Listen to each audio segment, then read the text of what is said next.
dog. Oh, there he is. Okay. My dog was crying about something, but he's okay.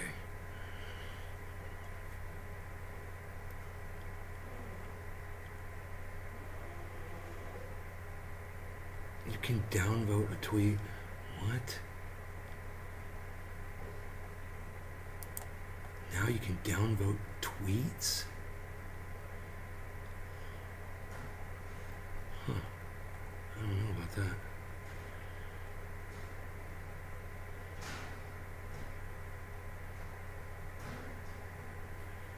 I love that Ron Placone gets high and watches movies.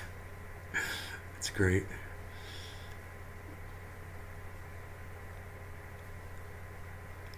What do you think?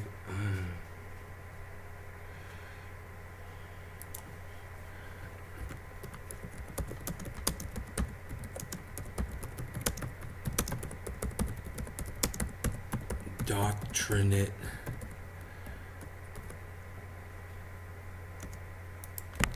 War supporting indoctrinate. We're live and nobody's saying anything to me, huh? We're on how many channels? 14 out of 14? 3 viewers?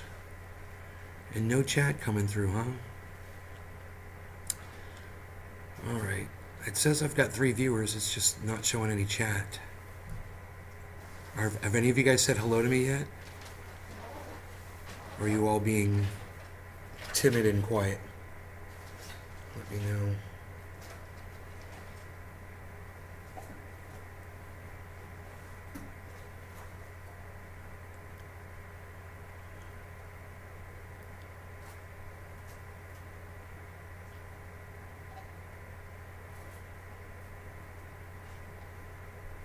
Kamala Harris's approval rating falls to 28%, a historic low for any modern vice president. But we've got the greatest sanctions. Oh, aren't you loving the gas prices? They're so great. Yeah, people hate you now for it. You're an idiot. And you're a dumb cunt. Yeah, fuck off. Hippie chick Crystal, hello. How are you doing today? I'm doing fine, thank you. How are you? Listening while you work? Okay, cool. Right on. Wow, 28%. 28%. Turn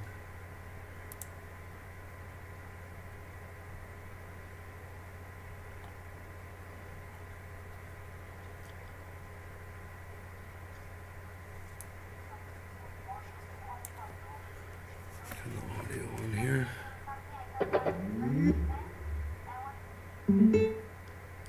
Class, and I knocked on the door, and I remember the teacher saying, I'm like, hey, they're already bolt cutting the fence to get me.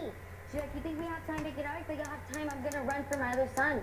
Once she was assured her son was okay, Gomez ran to get her other child, encountering more officers who tried to stop her.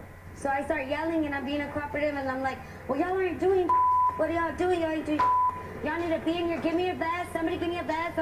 Something. I started paying attention to how far the shots were being, so that I knew the shooter was all the way still by my first son's class. So when I went to my second son's door. So the shots were being fired. While the police were there. So there you go, man. They were literally standing around listening to those children being killed one at a time, doing nothing. Wow, that changes everything, doesn't it? When you get the whole story, they were listening to the gunshots. You know, they had said that all those kids were killed in the first 5 minutes, basically before most of the police officers even got there, and that's a lie. That guy was killing kids the whole time, the whole hour he was sitting there killing kids. Wow. So that's when they started escorting me out. And as I see that they're opening my son's door, I go run for my son and I get him. With both of her kids out safe, Gomez still can't shake the thought of those who didn't make it. While you were inside the school, did you see officers There was inside not the one school? officer inside the school when I In ran the to my areas? second son's class. There was not one officer. And you were hearing gunshots, so you knew You that could hear the it was an gunshots. active It was shooter. still active. The gunshots were still active. They were not in there. There was no one in there. If anything, when I pulled up, my car was closer to the school than where the Police. snipers and everybody that was laying on the ground were. Wow. When you heard that it took law enforcement 75 minutes before they went in and stopped the shooter, what was your thinking? Now it's How did you 75 get minutes? Inside the school yourself. 75 minutes? They could have saved many more lives. They could have gone into that classroom and maybe 2 or 3 would have been gone, but they could have saved a whole homework, the whole class. They could have done something. Gone through the window, sniped them through the window. I mean, something, but nothing was being done. If anything, they were being more aggressive on us parents that were willing to go in there. And like I told one of the officers, I don't need you to protect me. Get away from me. I don't need your protection. If anything, I need you to go in there with me to go protect my kids. Hippie chick, I am so sick of you not paying attention to the news and coming in here and asking me to tell you what the fuck is going on. Really, I hate the fact that you come in here and don't know what the fuck is going on. I hate that. It drives me fucking crazy.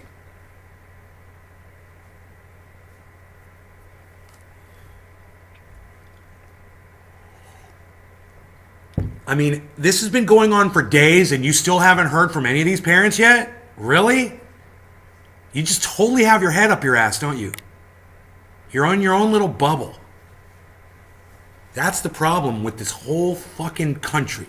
Everyone's got their heads so far up their asses. Nobody knows, no one notices that the government is not defending your children, telling you, you can't post anything on social media anymore. You can't have an opinion about Vladimir Putin or Russia. You can't say that Kamala Harris and Joe Biden are fucking cunts that couldn't give a fuck about you.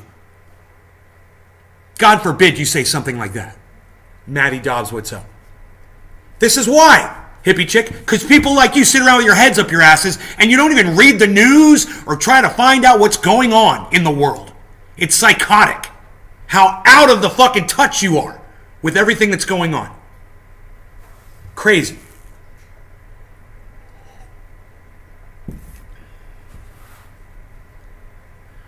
God, people say there's no such thing as a dumb question. Yeah, there's a lot of dumb questions out there. A lot of dumb questions. Educate yourself. Enlighten yourself. Expose yourself to some frickin' news for a change. The fact that you thought it was a story that the police were holding these parents back. We covered this when it happened. You weren't watching that show, obviously, but you could have turned the news on or checked out a news article or found a podcast that was covering it. Educate yourselves, man. Keep yourselves informed. It is the most vulgar thing when people come in here and ask the dumbest questions like this, especially when it's shit that I've been talking about for almost a week now. Psychotic.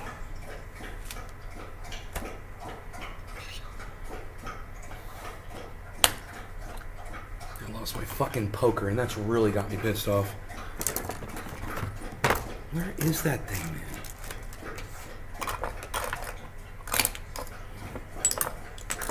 I'm gonna use my fucking knife. I'm not gonna use this knife for that shit. I need a poker, man. Come on now. I'm serious. Why did that thing fucking disappear on me? Hey, Mom.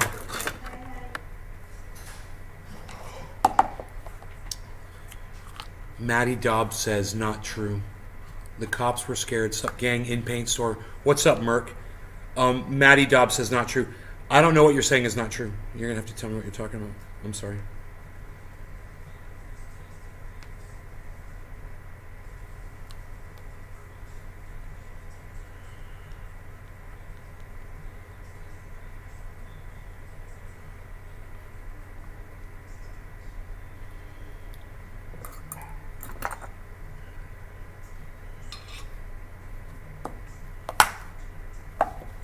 I think about all the different news sources that I watch, and I think about people that just refuse to get their news from various sources like I do, or they don't get their news at all, and they just wander around, bumbling around, or they have this narrative, and they've been lied to, and they're so high and mighty because they think they know what's going on.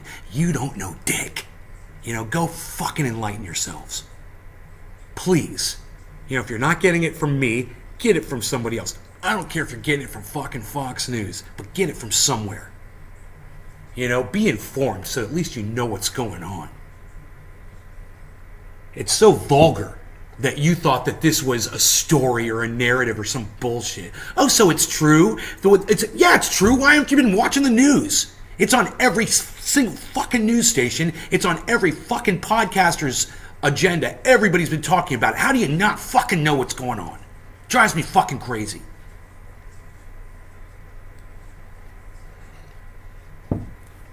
You know, maybe log into Twitter every once in a while and quit following a bunch of douchebags and follow some people that are going to give you some good news, some information.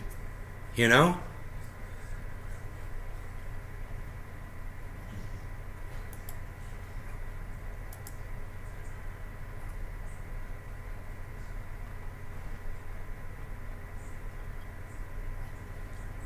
Who is Steven Bandera?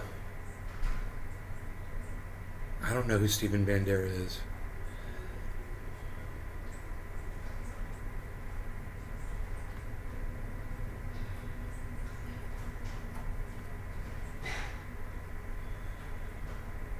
Okay, who the fuck is Steven Bandera? Steven Bandera. According to Wikipedia, early life. Bandera was born in Stariai Uranev, Galicia, Austria-Hungary. He attended the fourth form grammar school in Strai.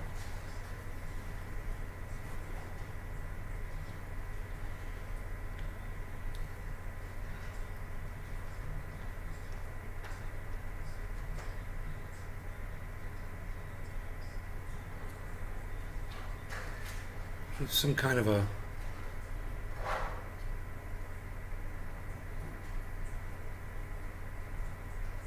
hero. Responsible for the killing of Jews. Bandera was a Nazi supporter and is also considered responsible for the killing of Jews. People came out with torch for Steven Bandera march in honor of Nazi collaborator. Oh, he's a Nazi collaborator. Okay. Okay. Now I know who Steven Bandera was. He was a Nazi collaborator. Okay, so Maddie Dobbs said not true. I asked Maddie Dobbs what wasn't true. They didn't respond. And nobody else has said anything in my chat since 10:09, really? And it's 10:15. It's been 6 minutes since anybody has even said hello or anything. Why are you guys not talking in my chat? What's going on?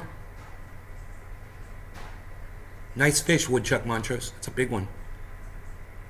What is that? A carp? What the fuck is that, dude? That thing is huge. It's like I want to say a salmon or something, but... Dude, that thing is gigantic. It looks like you're in freshwater, too. Tell me what that bitch is. Freshwater carp is what I'm thinking. Or maybe you're in brackish water. Is it brackish?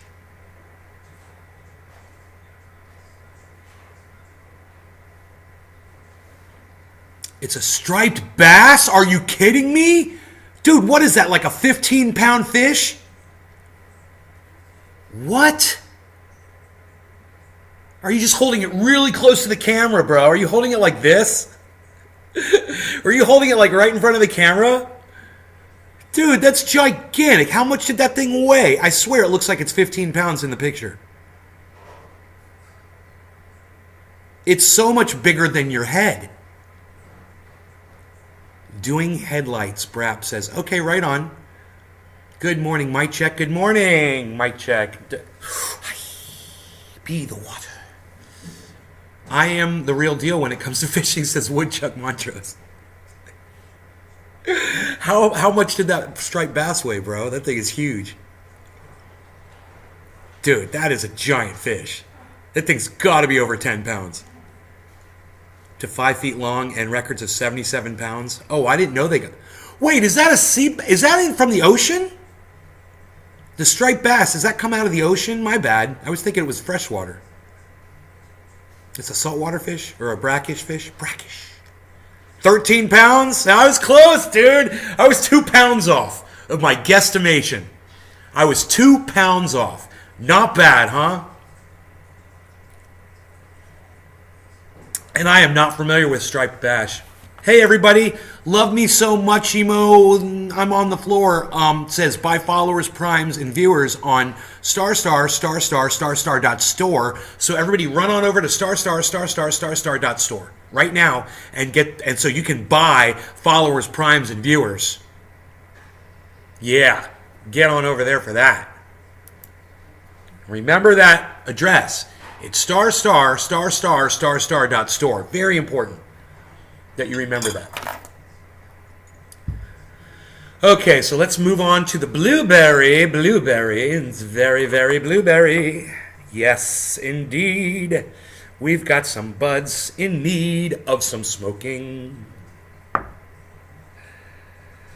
And I will do that today.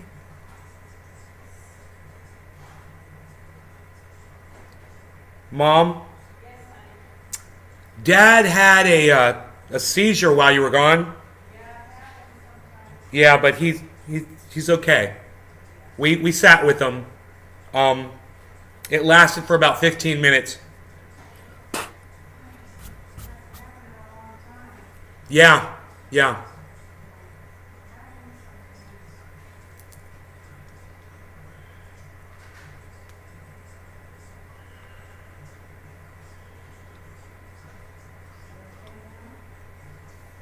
It is scary.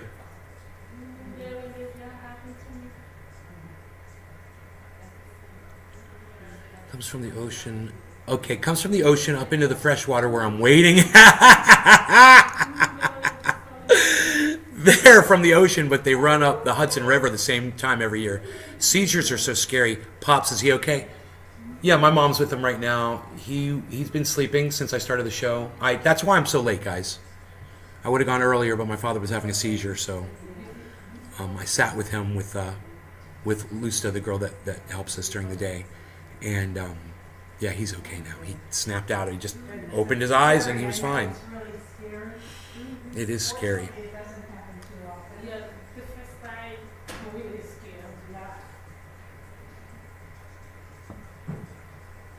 The body is just like, I'm taking a vacation.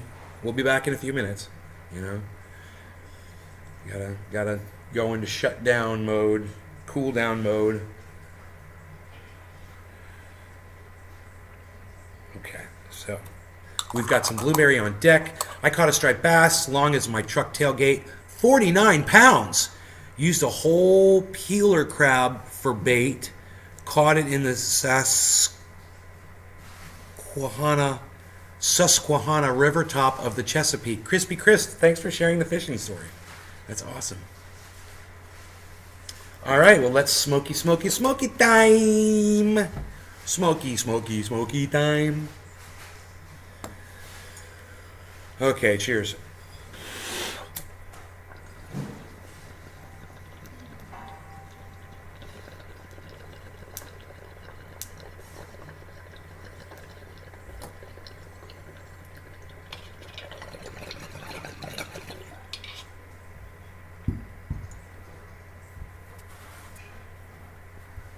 Grandfather went through what your father's doing. It was terrible. Much sympathy. Thanks, Woodchuck. That's awesome. I hear the first Susquehanna River here in Pennsylvania. I hear. Oh, that's awesome to hear. I fished. Aaron, I'd.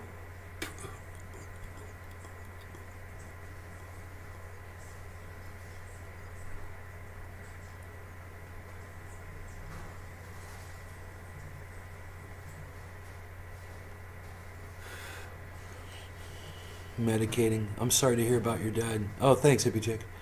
Medicating with some magic melon today. Magic melon. Sounds kind of sativa-y. Sounds like haze-ish. Is it a haze cross?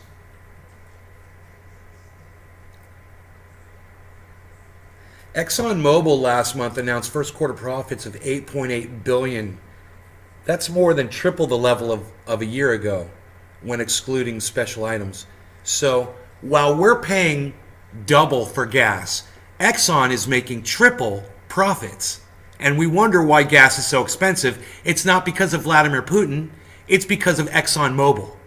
It's because these gas companies are charging more because they figured you'd all expect gas prices to go up because we're supporting a war right now. So it's just, oh, do your, Joe Biden and Kamala Harris are up there doing their cheerleading. Oh, take it on the chin, America. Yeah, pay a little bit more for gas so we can do this war thing. And there's America just like, okay. Yeah, they're lying to you. I wonder how much ExxonMobil donated to the Biden and Harris campaigns. Huh. I just wonder how it all, what greases the wheels of politics.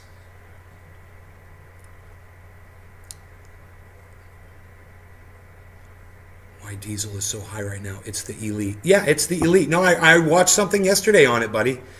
I watched something yesterday on why gas. We watched it on the show. Why gas prices are so high. We watched it. We read the. In fact, it was funny. The video had nothing to do with the article. Did you guys catch that? And most people would just click on the video to get it, concise, quick, so they don't have to read through it.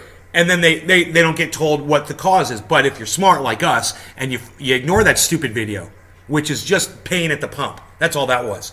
You ignore the video and you go to the article and it actually tells you what the reason is. You know what they said a lot of?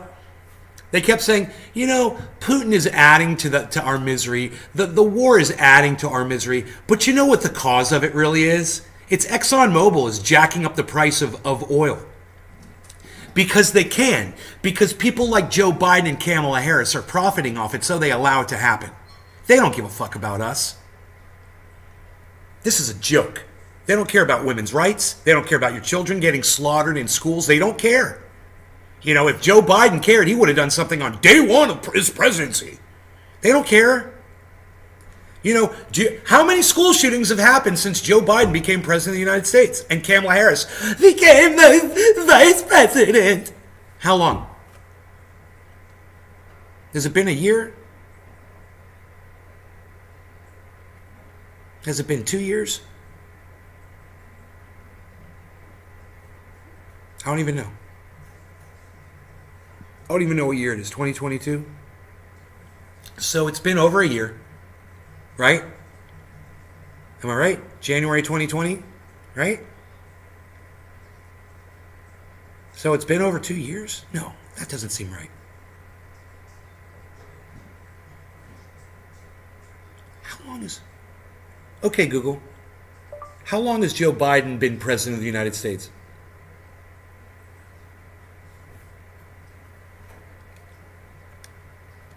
Information from Wikipedia. It just says 2021 till present. So, January 2021.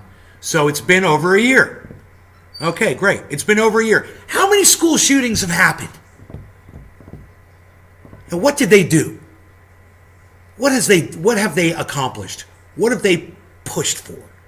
Did they fly out to every time there was a school shooting? Did they fly out there and speak about it and talk about how important it was that we change things?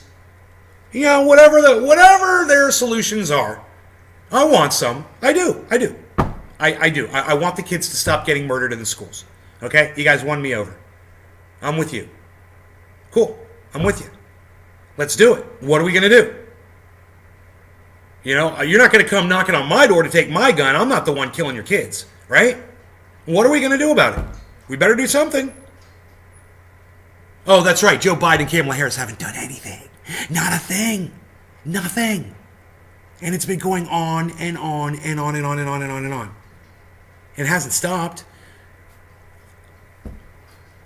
Okay, Google. How many mass shootings have occurred in the United States in 2021? Here is information from Wikipedia.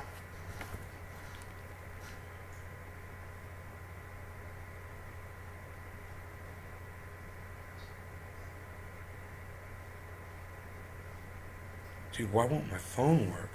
Open up the fucking link, you weird ass phone. Huh. Oh, there it goes.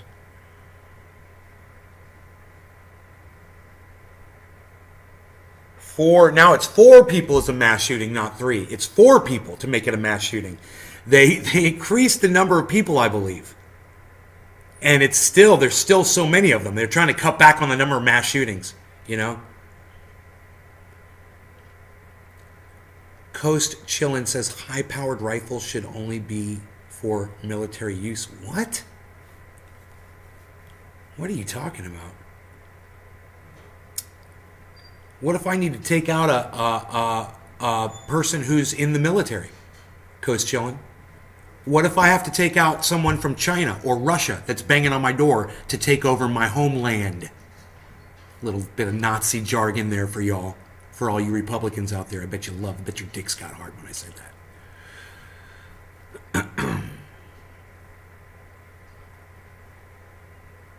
So, Coast Chillin'. What about when the military comes to your house to rip you out of your house illegally? You still want only the military to have access to high-powered rifles? You know, my mom and I had an interesting conversation this morning. We were talking about the Second Amendment. And I said, you know what, Mom? I don't care what the Second Amendment stood for, what it means, what the authors meant when they wrote it. I don't give a fuck. We have a corrupt government. Fuck them. That's it. I don't trust the government. I don't care what the Second Amendment says. That's it. That's it. Period. End of story. That's the tweet. Whatever the fuck you want to say. Period. You know, exclamation point. Yeah, I don't care what the Second Amendment is. Fuck your Second Amendment. I don't trust the fucking government. That's all you need to know. You know, this isn't an argument about the Second Amendment. It's not an argument about gun rights. It's not an argument about your children's safety. It's about the government taking you and locking you in prison or murdering you in your home. That's what it's about. And they've done it to other people. Ben? Yes. Yeah. You know that thing? It's all the way back there. Okay. What do you want me to do?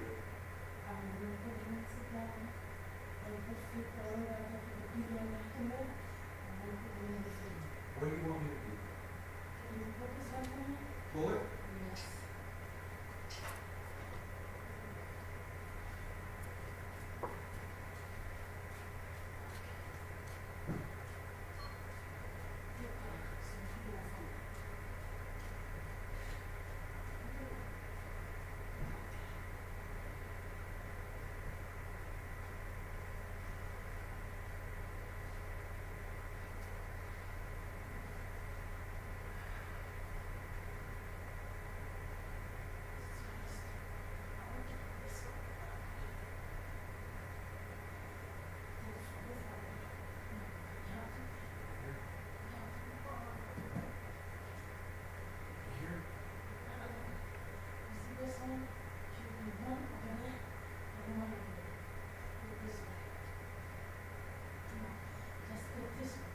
This. This. Pull it.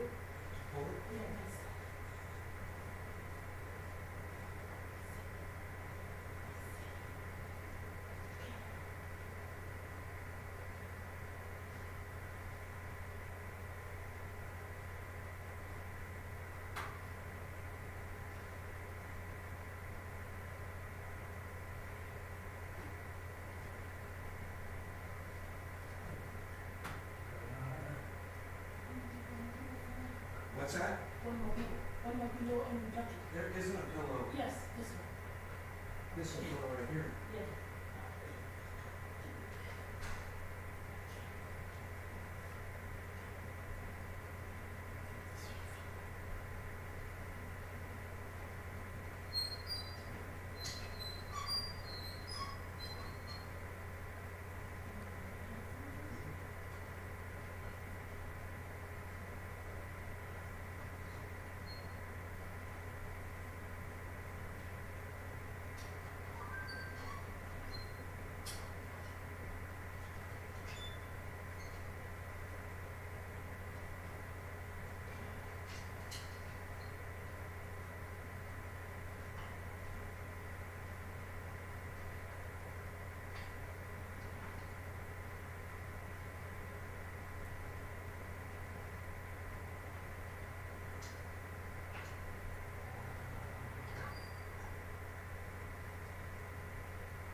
you?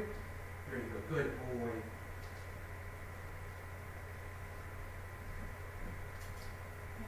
You're welcome. Want to put it in the... Let me stay on the side, just so when I'm moving, you can put it.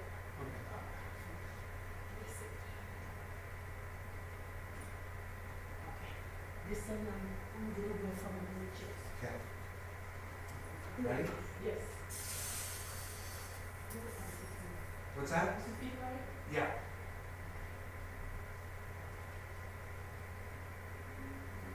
Thank you so much. Thank you. Oh boy.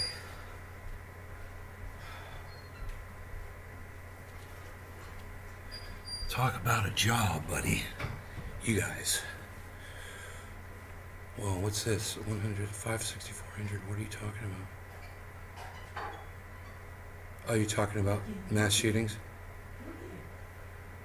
142 mass shootings. Yeah. Yeah, what has he done? He doesn't care. That's my point. Look how many people have died. He doesn't care. Kamala Harris doesn't care. They haven't done anything. You know, the only reason they're doing something now is because they know people aren't going to vote for them at this point if they don't do anything. And at this point, I don't care what they do. They need to do something. You know, at least the Republicans are offering legislation too. I will give them credit. I'll give the Republicans, because we watched that whole thing yesterday. And everything those Republicans were saying made pretty much sense.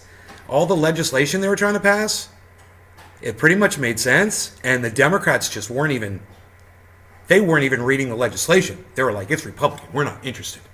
And we got about 3/4 of the way through it, and I finally caught on. I was like, oh, they're not going to pass anything. I was like, why are we even listening to this? This is a waste of fucking time. They're not working. They're not working together at all. You know, why don't they all get together? This is what they're not doing. Get together and write the legislation together.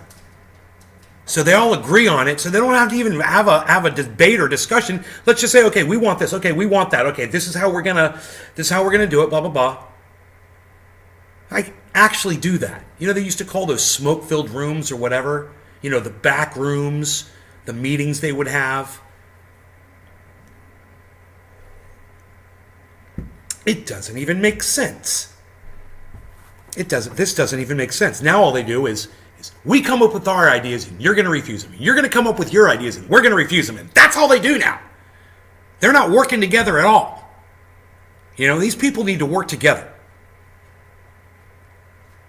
So, you know, they need to stop threatening gun owners. And they need to start coming up with actual solutions. And they need to maybe try, you know, some of these recommendations. Why don't you do some test schools? You know, let's select some schools. You know, preferably nowhere where there's any Democratic leadership that have their children there to benefit from it. Okay? Right. They could keep their gun-free zones and whatnot. Okay? That's the way they want to try to protect it. Have a gun-free zone. Okay, great. Gun-free zone. That's going to work. Let's have a couple of test schools where, you know, the parents are more than happy to protect their children like they protect their money in a bank. Do that. Maybe select 100 schools to do it to. We get like four armed guards with AR-15s, helmets, riot gear, everything. They're just totally strapped and ready for war. Put 4 of them at 100 schools, and let's see if any of those 100 schools get a mass shooting. You know, and compare that to all the other schools that don't have that kind of protection. And then you tell me if you thought it was a good idea. You know, do some experimentation like that. Hey man, I'm not saying it'd work. I'm not saying having 4 strapped security people with AR-15s and bulletproof vests and full riot gear on outside your children's school would stop somebody from coming in there and trying to take over the school and murder your children. I'm not saying it would work. I'm just saying at least give it a try. You fucking cunt, fucking Democrat motherfuckers. Just give it a try.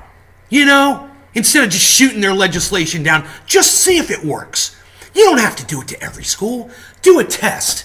You know, like the Clintons, they want to do we're going to do a survey. We need $50 billion so we can do surveys and do testing. And yeah, remember that Agenda 21 bullshit? Yeah, whatever happened to that? We eviscerated that thing on this program. That was all bullshit. Why don't you do a real study for a change? Find out if armed guards prevent mass shootings. You know, find out if building a school like you build a bank with a single entranceway, fortified front, you know, you've put a little money into your children's education for a change instead of spending it on fucking war that we started. You know, by the way, we started that war in Donbass. We're the ones in 2014 that bombed the Donbass region. It was our munitions that we sold to the Ukrainians in 2014. It was Barack Obama. He's a fucking war criminal. Don't you forget it. I'm going to talk about it on every show. I should put a post-it note on my screen.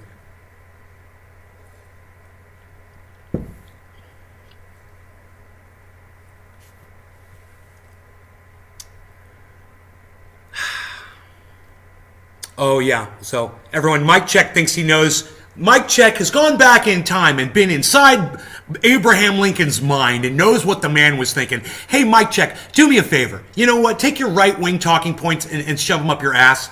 Number two, don't sit here and lie to me.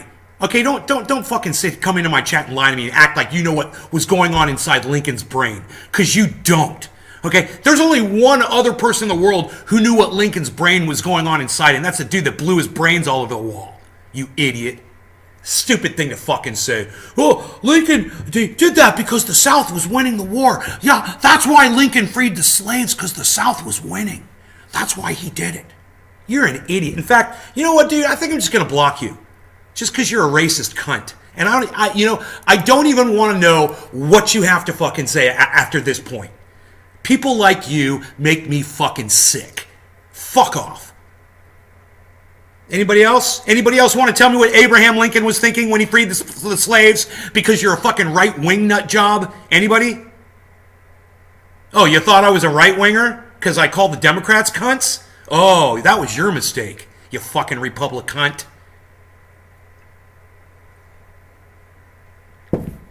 Guys having fun today? Having a little fun in the show?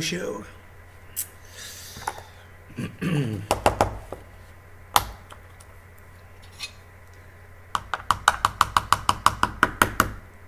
mean, did motherfucker just come in here and really try to tell me that he knew what Abraham Lincoln was thinking in his brain and why he freed the slaves? Did somebody really just come in here and tell me that? He literally knew that I understand what Abraham Lincoln's motivation was to freeing the slaves.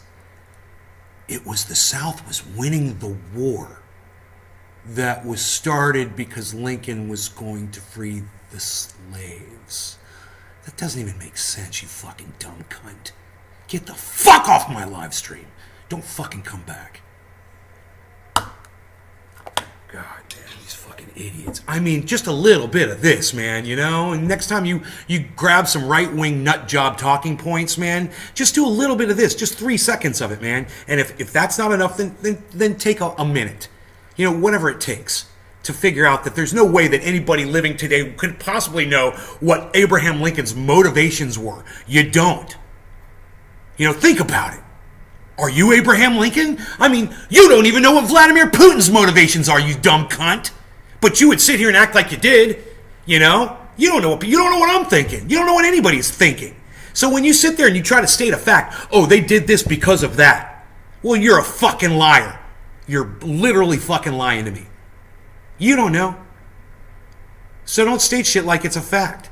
You know? Don't do that on my live stream. I fucking hate that shit. My son is over the computer department at a community college, and they're talking about arming some teachers. Yeah, you know, I'd rather them just get some armed guards. You know, they talk about, let's get some retired veterans in here, you know, to do the, you know, you guys are dumbasses. We've got the National Guard. We've got a situation on our hands locally that requires military grade assessment and answers, solutions. Bring in the National Guard. They're just sitting on their asses right now, man. Start assigning National Guard four-member teams to every school that you can, and start recruiting motherfuckers to add to the numbers of the National Guard. Pay them more money. Give them better equipment. You know, give them drones and shit, man. Connect all of them together. You know, your stupid fucking, your doorbells are all connected together.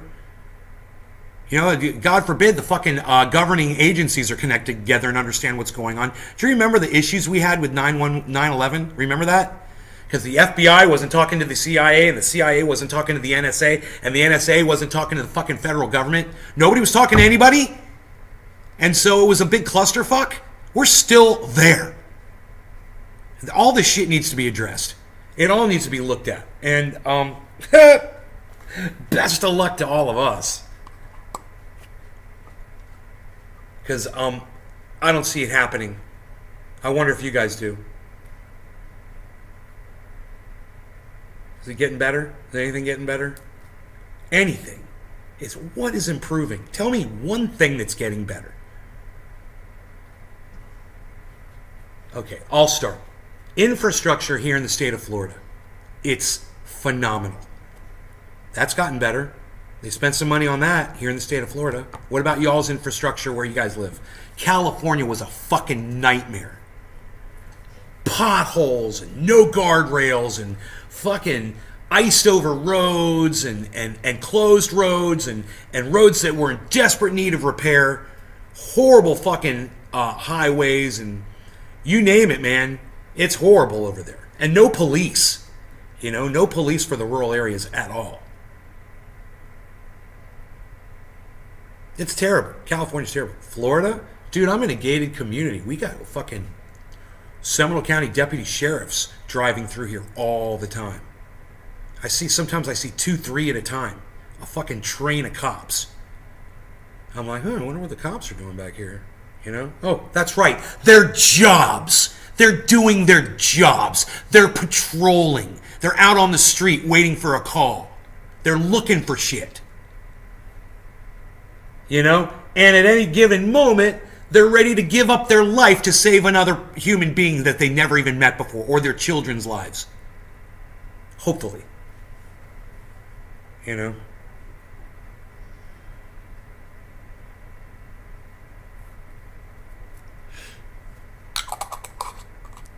Are you enjoying the show, people? I hope so, that you enjoy the show. I hope you do so enjoy the show. As it go. I had fun in my creek, made a dam yesterday, and now I have to scuttle it. Because we got to get ready for these fucking hurricanes, and I can't have dam stuff in that waterway getting washed around and shit. So, yeah, I'm going to have to go out there and clear the whole fucking thing today. Probably right after this show. Then maybe I'll have time to go play with my camera down at the Springs. With the HD footage. What? 4K. What?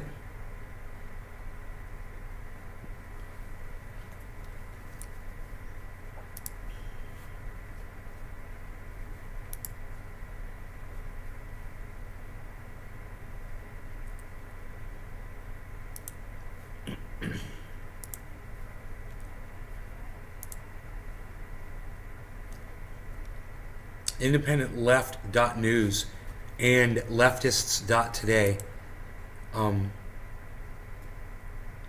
tweeted the show.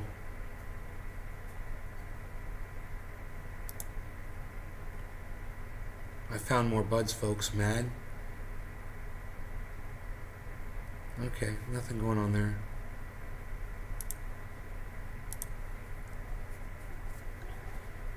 Check the news, see if there's another mass shooting going on somewhere.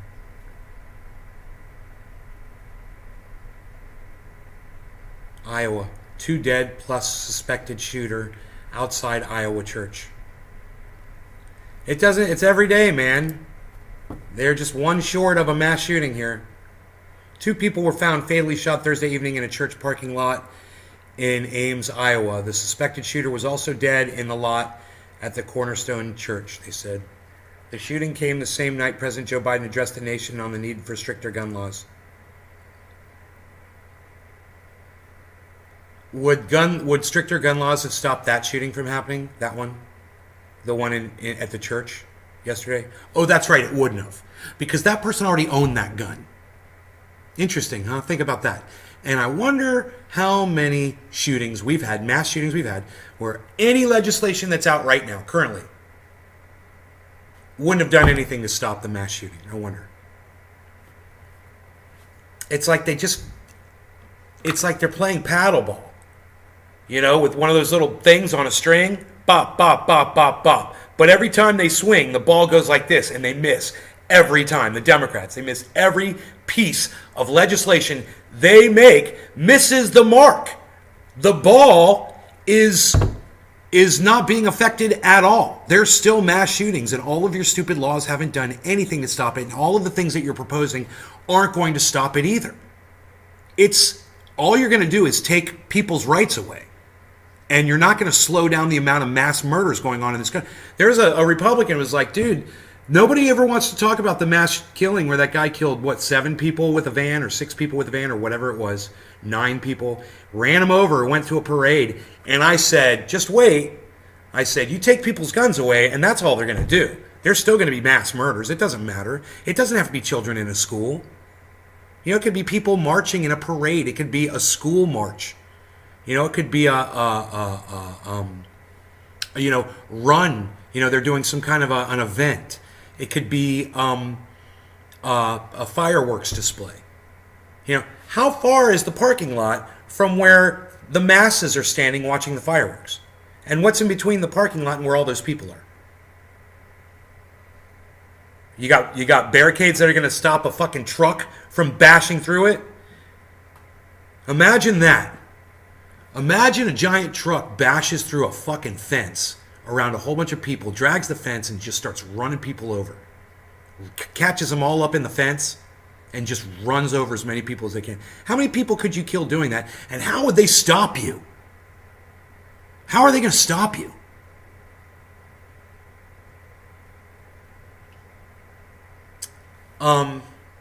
That's all that's going to happen.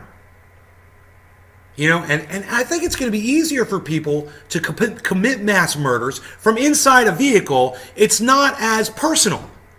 It's more like a video game. You know, yeah, I could see, you know, nobody wants to go up and stab people to death. But, you know, even the gun is kind of close. But in a car, I mean, you don't even have to really see their faces, man. They're just bodies and you're just plowing it over. You know, you could turn your stereo on and you can even put your fucking your sun shield in the front windshield, so you don't have to look at the people that you're plowing over. How long before they catch on to that method? Spell check meant to say COVID. I need to get back. So I'll be looking at my gear. Cannabis heals. Hey, Lest Bones, what's up? Spell check. Crispy Chris. People think because they drove a lot of people crazy. Think COVID. What? I don't know what you're talking about. Computer department at a community college, and they're talking about arming some teachers, right? So that was a good statement that they're talking about arming teachers. And I'm like, why are you going to arm teachers? Get the fucking National Guard in there. It's a great that was a great comment. Thank you for that. You know, arming teachers is stupid, because the first thing a gunman's going to do when they walk into a classroom is they're going to kill the teacher. The teacher's not going to be ready. Right? That's stupid. You need people standing ready with weapons in their hands. That's how you defend a place. You know, he's got something strapped on his back. He's got something in the holster. And he's protected, so he can take a shot and kill the motherfucker that just shot him. These are just simple, old man, non-expert, armchair quarterback and non-professional ideas. And my ideas seem to be better than anything that any of the Republicans or the Democrats are offering. They weren't getting into these little loopholes and eddies of confusion. yesterday. I was watching it. It didn't even, the points they were arguing were stupid. It was like children in a sandbox just throwing mud on each other. And it didn't make sense to me. And I had we watched that for 4 hours, and it was 4 hours of my life that I will never get back. And I'm like, wow, they're just wasting time. And I just wonder, I can't wait to see what the first actual piece of legislation that could pass is going to be that they offer. Because I guarantee you, it isn't going to do anything to stop the mass shootings. And the first thing I'm going to do is when they offer that piece of legislation is I'm going to come right on this show and I'm going to rip it apart. And I'm going to tell you why it's most likely a violation of my rights. It's not going to address the issue. And we'll go through and we'll find how many mass shootings have already taken place that this stupid legislation that they're offering isn't going to have any effect on at all. And all someone has to do is look at mass shootings and go, oh, okay, so that's all I got to do. Okay, cool. Great. You know, and eventually it'll just be, okay, so I just got to rent a U-Haul? Okay, great, I'll just rent a U-Haul. How many people are going to do that? You know, why spend $2,000, $4,000 on AR-15s and ammunition and make yourself obvious when, oh, I'm just moving some stuff. Oh, okay, sir, just sign right here. Yeah, I want the big one. I want the biggest U-Haul you've got. And who knows what the hell you're going to load in the back of that thing, you know, when you go on your little rampage.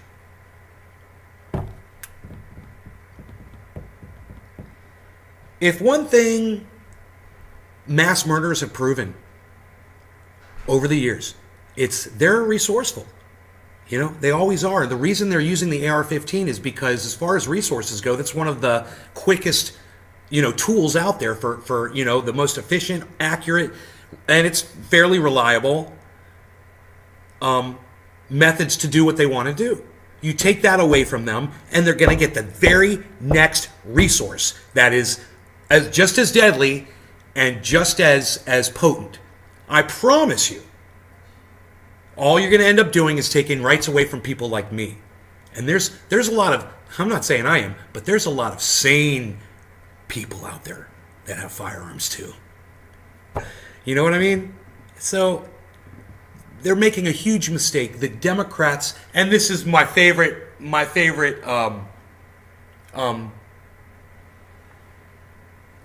saying of the day. The Democrats are shooting themselves in the foot.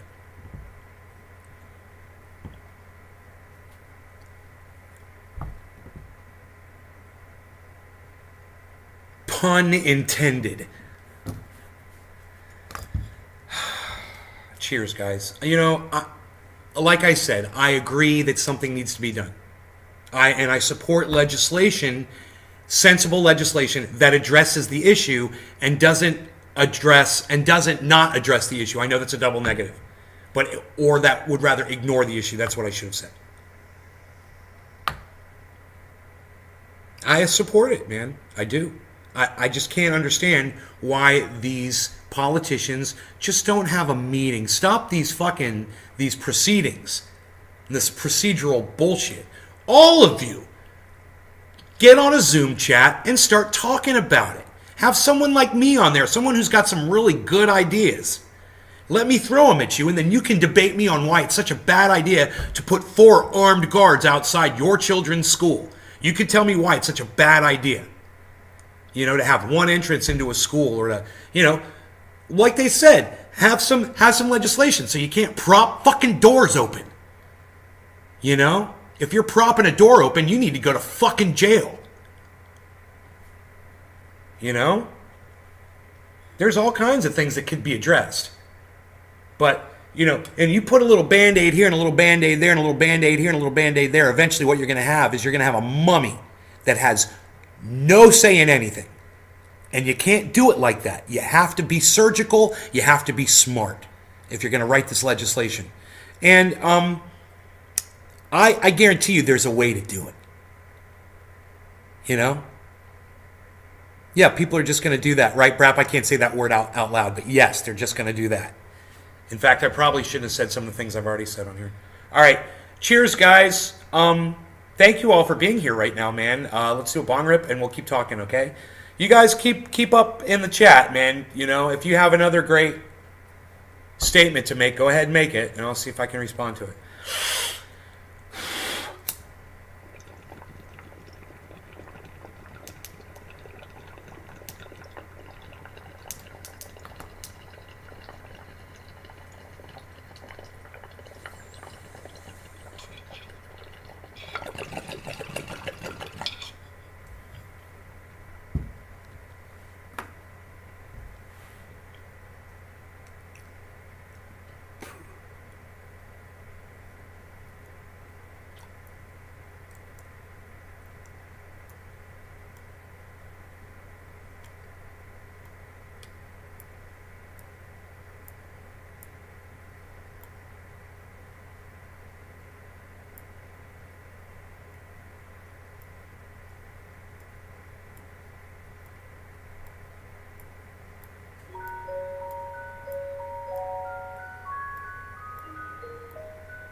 Gun massacres have left the country shaken and prompted new discussions about how to prevent them.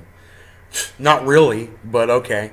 The most recent incident was just a day earlier when a man bought an AR-15 style rifle and attacked an Oklahoma hospital, killing 4 people and then himself. In Iowa, authorities got a call of shots fired in the parking lot at 6:51. The shooting happened during the first summer of a college ministry program.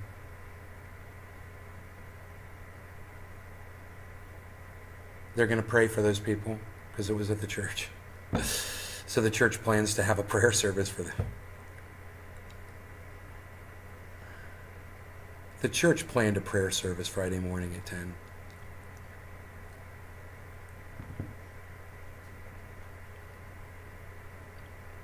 Thoughts and prayers, thoughts and prayers. That's what you need. You need thoughts and prayers. It's going to help a lot.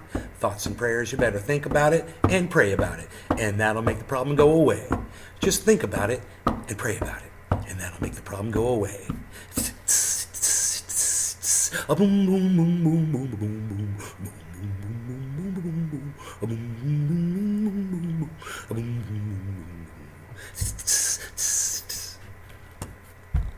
Slow jamming the news with Nay.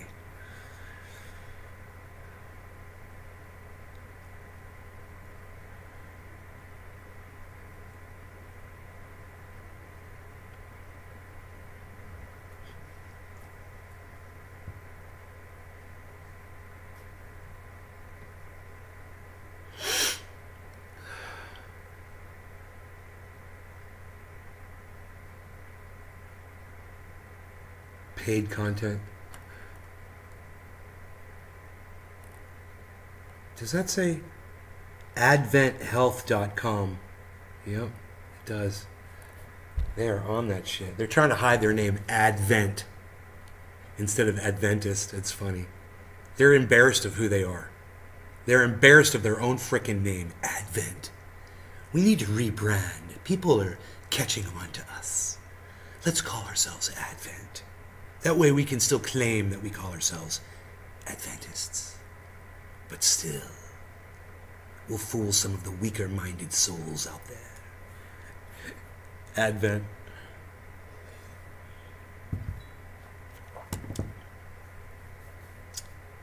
Okay, so that's what happened in Iowa. There's another, almost a mass shooting.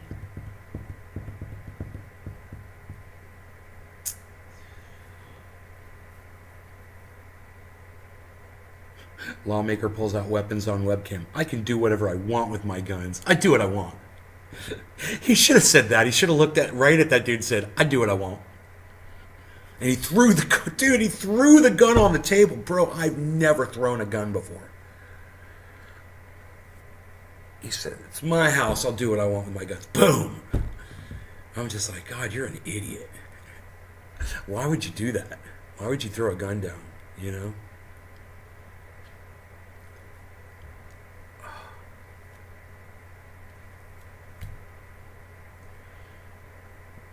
He's just trying to show how tough he was, you know. I'm such a badass. Look, I'm going to throw my gun down on the table. Don't you tell me to worry whether there's a bullet in there or not. I'm going to throw my... You know, it'd be interesting to see when he was putting those magazines in if they had bullets in them. We could go back and see. I wasn't really checking, but I think there were bullets in those mags. Does anybody remember? You guys remember there were bullets in those magazines, weren't there? I mean, he wasn't cocking the gun, but he was definitely putting the clips in, right? And he was ejecting them. And I think those clips had bullets in them. Isn't that weird? None of us noticed that. You think you saw bullets? Cannabis Heals? Hey, let's watch it. We'll watch it. It's right here. We'll watch it and find out again.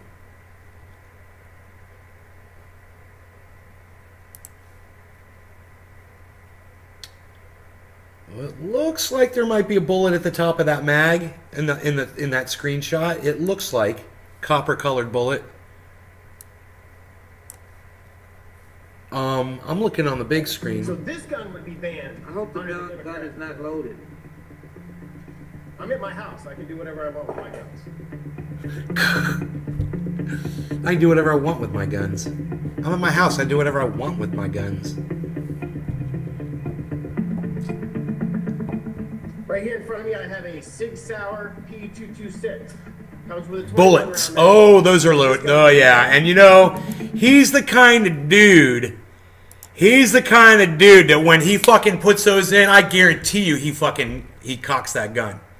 I bet you those guns are loaded, and I bet you they're cocked and locked and ready to go and ready to rock. Yeah, he's one of them psychos. He's one of them psychos. Dude, if I got time to pick a gun up, I got time to cock it. You know?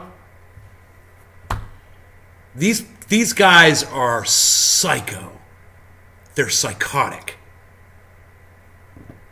And you're going to pull, and look, I'm not saying that gun was cocked, but he is certainly exhibiting extreme trigger knowledge. Look at the way he's holding this gun. He's totally holding it like it's got a live bullet in the chamber, dude. Look. Dude, he's got that finger so far away from that trigger. I bet you those guns are loaded and ready to go. Because, you know, someone could have broken into his house while he's doing his little demonstration there. You have to be ready. Dude, and he threw that gun down on the table. Oh, my God, man. Oh. And he's probably one of them fucking little dick motherfuckers that goes in and says, yeah, give this one a really hair trigger. I want wind to blow on this motherfucker and fire it off. Yeah, he's probably one of them fucking psycho freaks.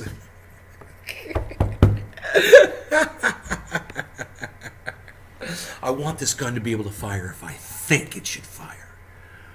That's how hair I want this trigger. His gun might not be, but he's half cocked, dude. Oh my God. Dude. The dude's got some serious firepower. Do you see what he's got, bro? Let's look at these guns this motherfucker's got. Holy shit. He's got some serious fucking firepower. Look at this guy, bro. He is fucking strapped. This guy is fucking strapped. And I love that he fucking tells you what each weapon is. I hope the gun is not loaded. So this gun would be banned. I hope the gun is not loaded. I'm at my house. I can do whatever I want with my guns. He fucking pointed. I'm sure that gun is loaded. I'm sure it's loaded. He pointed it right at his head, man. He's such an idiot. Wow, man. Now, I am assuming the gun is loaded, but I'm always positive the gun is loaded. Just because the freak this guy is. What kind of guns are these, man? He's got a Sig Sauer, what? Is it a 45? Right here in front of me, I have a Sig Sauer P226. Comes with a 21 round magazine. This gun would be banned. Dude, is that a 45 auto? What round is that? You guys know the Sig Sauers? I don't know.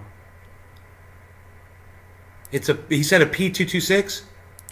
Comes with a 21 round magazine. This gun, right here in front of me, I have a Sig Sauer P226.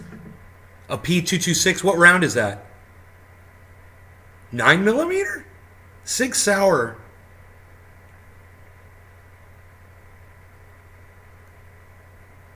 Because that would be a heavy ass gun with all of that 45 auto ammo in it. Holy shit, that'd be a heavy fucking gun. I mean, you wouldn't feel that fucker recoil at all, I bet. It's a 9mm, yeah, so it's lighter. Yeah.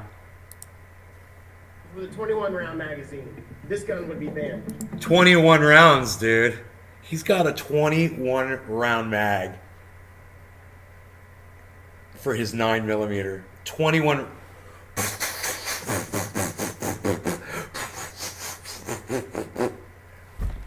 That goes pretty quick. But he's got 21 rounds of that motherfucker. Holy shit. Dude, that's like as many rounds as a fucking as a gun from fucking Reservoir Dogs.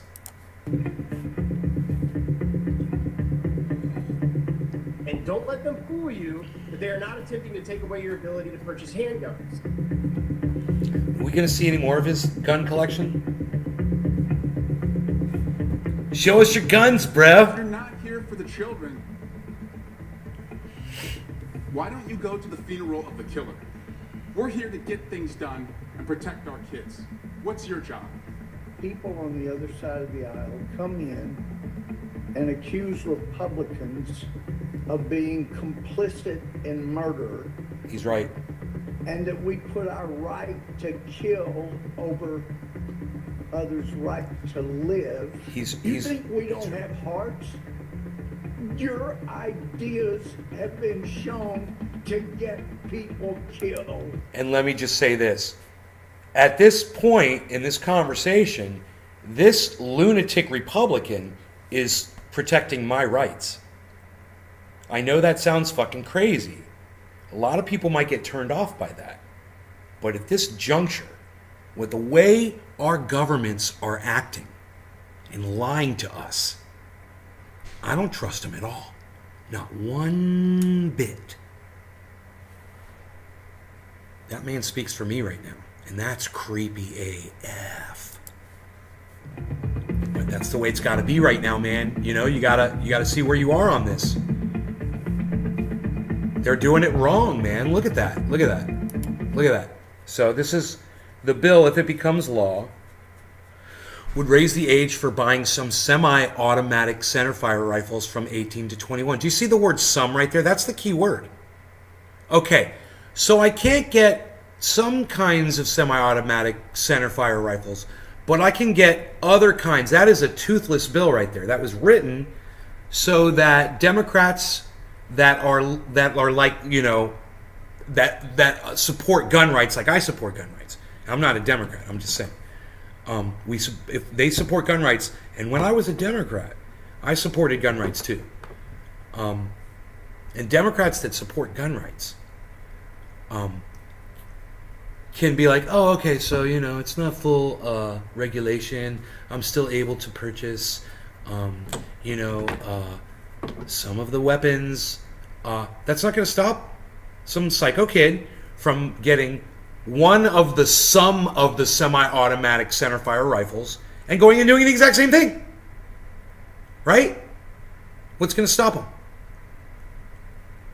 So, you know, what if he has like one of those handguns with him that dude was just showing us? He's got one of those handguns. It's got 21 bullets in it. And it's, you know, he's got some other semi-automatic centerfire rifle. I like how they're not calling it an assault rifle anymore. I think they're finally learning that there's no such thing. from 18 to 21 and strengthen existing regulations on ghost guns, among other things. Well, I have a problem with other things because I don't know what other things are. So tell us what the other things are, right? Ghost guns, yeah, okay, I'm cool with that. You should register your firearms. I had to register mine. You should have to register yours. I'm okay with that. You know, I know plenty of people that don't register firearms and they own lots of them. You know, I'm not one of them. All mine are registered. In 2 different states, my guns are registered. I'm fine with that. But it doesn't stop people from not registering their firearms. There's lots of people with unregistered firearms. You have no idea. You guys, when they give you the numbers of people that own firearms, you're like, well, this is how many people own firearms. There's 300 million people in the United States, and there's 900 million firearms. There's enough firearms for every, bullshit. There's way more. There's way more that you don't know about. I knew a guy, and he ended up getting caught, and they ended up finding his stuff. But I knew a guy, and this guy had more guns than a sporting goods store. I'm telling you, he had a whole underground bunker, and it was all the walls were stacked with all kinds of high-powered rifles, all illegal shit, fully automatic shit, Uzis, 50 caliber sniper rifle, everything. He had everything.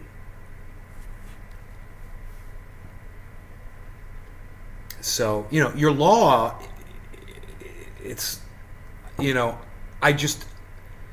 agree with the ghost guns thing, that we could start with that.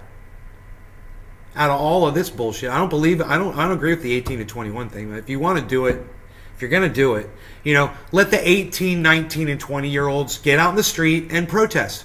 And the 17-year-olds too. Man, I was looking forward to buying a gun, man, and going out hunting with my father. I was going to buy my dad a gun for his birthday, blah, blah, whatever. Let the 17, the 18, the 19, and the 20-year-olds get out in the street and protest that shit. Now, this is what I say about this. How many mass shooters are 18, 19, 20? And then, how many out of those that committed the mass shootings, right, were just able to go get their mom's AR-15 or their dad's AR-15 or ask their friend if they could borrow theirs?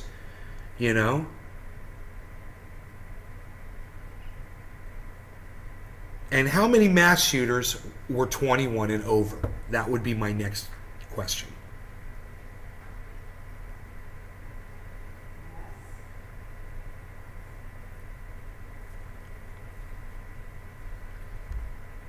So that's the bill, and they don't even tell you the whole thing. It says among other things, and I just hate that. It's unfair to your viewing audience if you're not going to give them full disclosure on what it is we're discussing. It's just not right.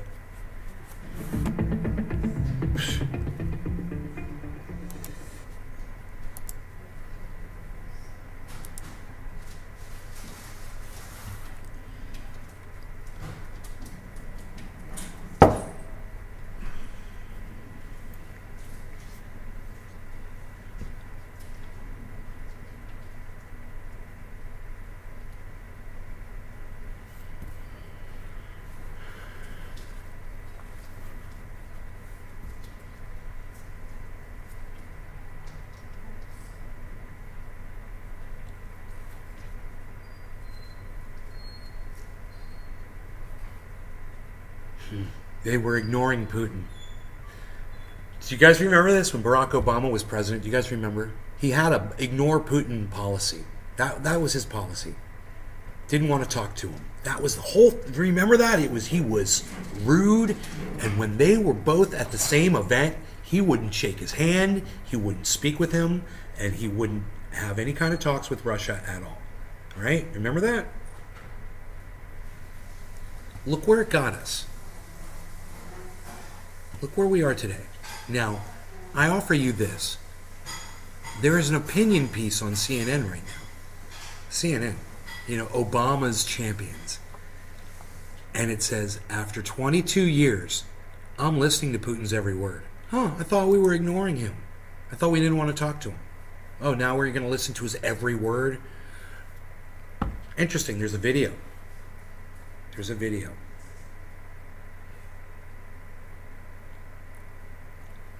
So, maybe we'll watch the video. Vladimir Putin thinks no one in the West listens to him.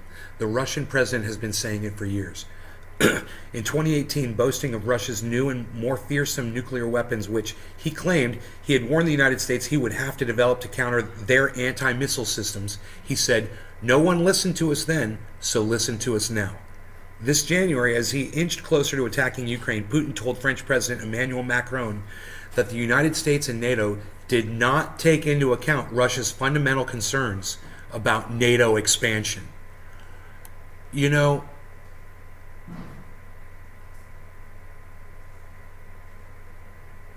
that's a freaking tweet right there. This is unbelievable.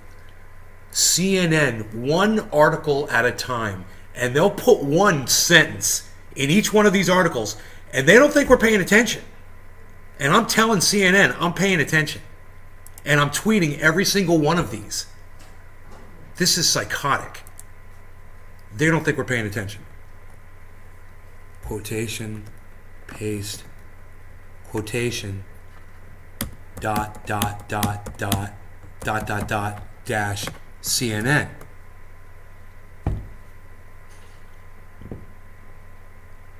Putin told French President Emmanuel Macron that the United States and NATO, quotation, did not take into account Russia's fundamental concerns about NATO expansion.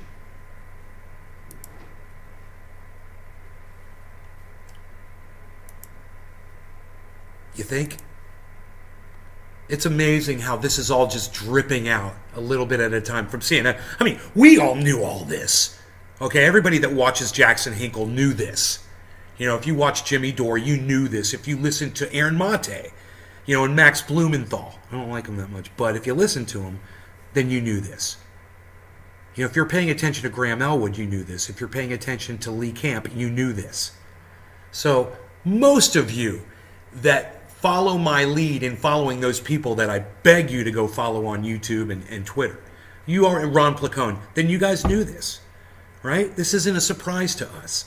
What's interesting is the way this is. It's June 3rd. And CNN is releasing this like it's news. Days later, he repeated that claim to Hungarian Prime Minister Viktor Orban, saying fundamental Russian concerns were ignored. Being ignored by the U.S. apparently gets under Putin's skin. On February 24th, the day he announced what he called his special military operation against Ukraine, he contemptuously challenged the U.S., saying, "They sought to destroy our traditional values and force on us their false values that would erode us, our people, from within. The attitudes they have been aggressively imposing on their countries, attitudes that are directly leading to degradation and degeneration because they are contrary to human nature. This is not going to happen. No one has ever succeeded in doing this, nor will they succeed now." Dude, that was this year, February 24th, he said that.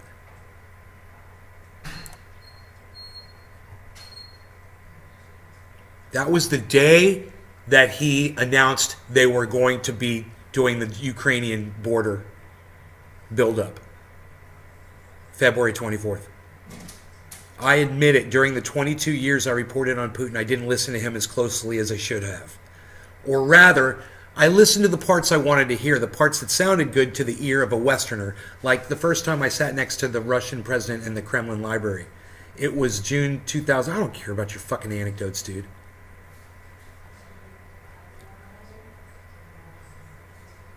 I don't care about your anecdotes. I'm going through a whole bunch of this. You guys don't need to hear this bullshit. Somebody's bragging about, "Oh, I sat next to Vladimir Putin and he said this." Who cares?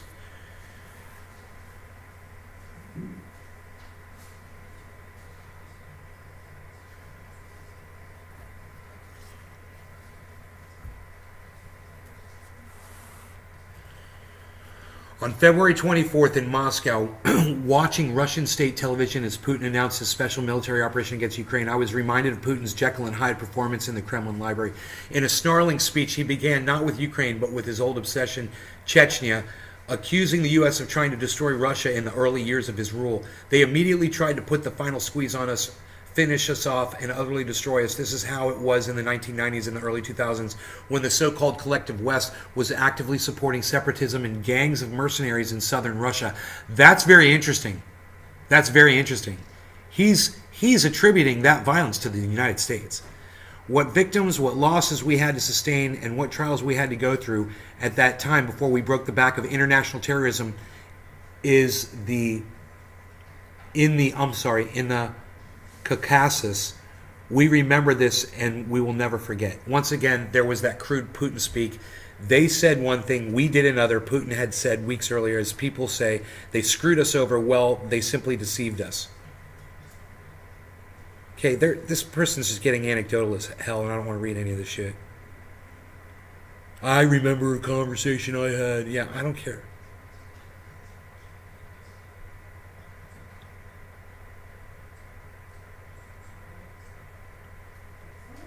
Okay, as I look back at Putin's speech now, more than 3 months into the grinding obliteration of cities and human beings unleashed by Putin's army in Ukraine, I realize I should have listened. Really listened to Putin. Listen to his obsession with Chechnya, yes, and to his obsession with Ukraine, but really paid attention to his deep and abiding resentment of the United States. Understood it the day he declared war on Ukraine, but spent most of his speech calling the United States an empire of lies and accusing it of con artist behavior. Do you guys see this? He literally went into Ukraine saying, I'm attacking the United States.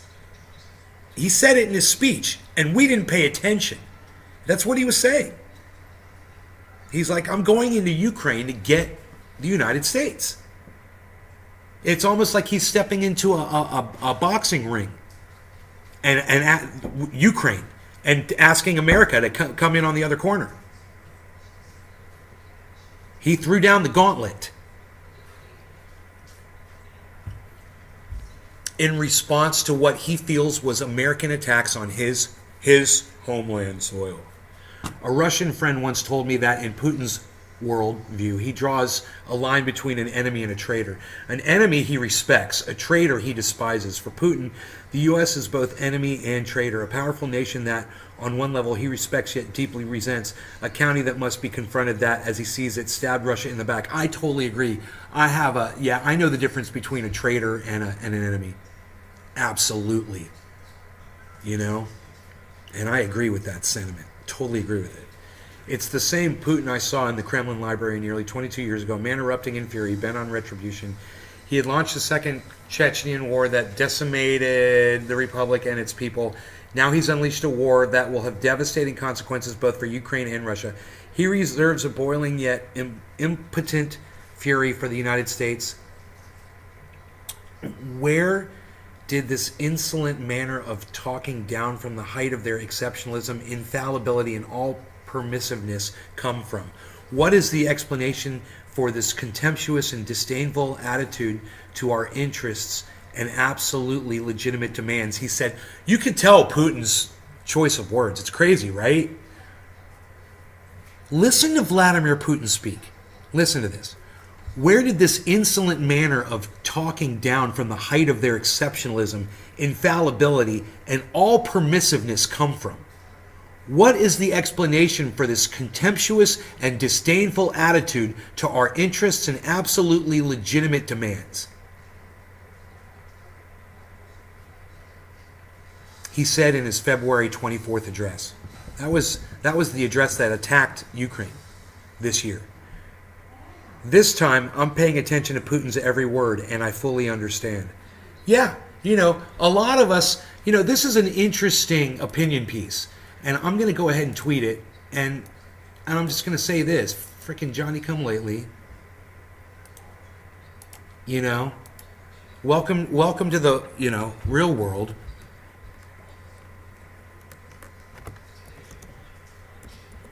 Three months late, CNN, but welcome to the real world.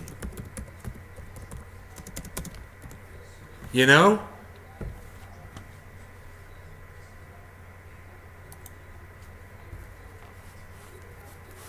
Three months late. And we've been talking about this. We knew why he was pissed off. Do you realize we went through that whole article and they didn't mention Donbass at all? Did you notice that? That guy, whoever wrote that article, let's see who wrote that. Jill Doherty. Oh man, I hate her, man. She's a anchor on CNN. It says, Jill Doherty is an adjunct professor at Georgetown University and a former CNN Moscow bureau chief. The views expressed in this commentary are her own. View more opinion on CNN. She's an idiot. That's hilarious. I had no idea that was her that wrote that article. Even though her picture appears at the top of it, it didn't occur to me that was who wrote this. It's funny. Jill Doherty. Like I said, 3 months late, you idiot. You're 3 months late. You know, you're a news person and you didn't know that NATO and the bombing of Donbass region was pissing off Putin. You're an idiot. You know, you're a Barack Obama lackey, and you did what Barack Obama taught you to do, which was ignore Putin. That's what he taught you to do for 8 years. And you did it like a good servant. You did a good job. Jill Doherty. Serving the imperialistic war machine, you know? She's getting paid to ignore the facts. How am I doing? Joseph, yeah, look what I found, bro. Look what I found, bro. I'm all high and shit, bro. Smoking, bro. Found these, bro. Saltwater OG, bro. SoCali train wreck, bro. Blueberry, bro. Berry, blueberry, bruh.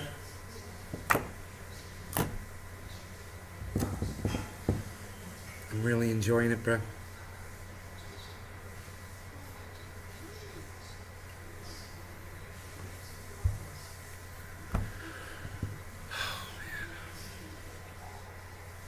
Oh, awesome. They all sound delicious. They're not delicious. They're 2 or 3 years old. Maybe more. I don't know how old these buds are. I don't know how old that saltwater OG is. I don't know how old the purple flat top is. I don't know how old the blueberry is. That was an old grow, man. It wasn't last year's grow. It wasn't the grow before last year's either. You know? It was a while back. So those buds have been around for a long time, sitting in this house in these little jars. And I just discovered them again. I totally forgot I had them. It's just a wonderful discovery. On GPS, how will Putin's war in Ukraine end? Ooh, this might be interesting.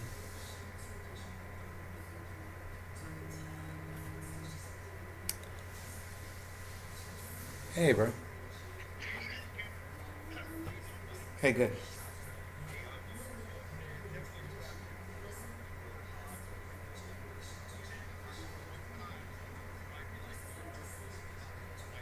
Okay. Cool. All right. Bye-bye.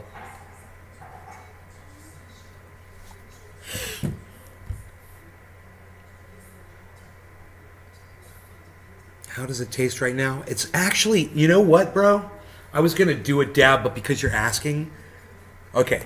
I've already smoked the blueberry today. So let me go with the SoCali Trainwreck is the worst of all of them. I'm going to go with that one. Okay? It's, for some reason, the SoCali Trainwreck. It's a good strain, gets you nice and high, but it just never really tasted special.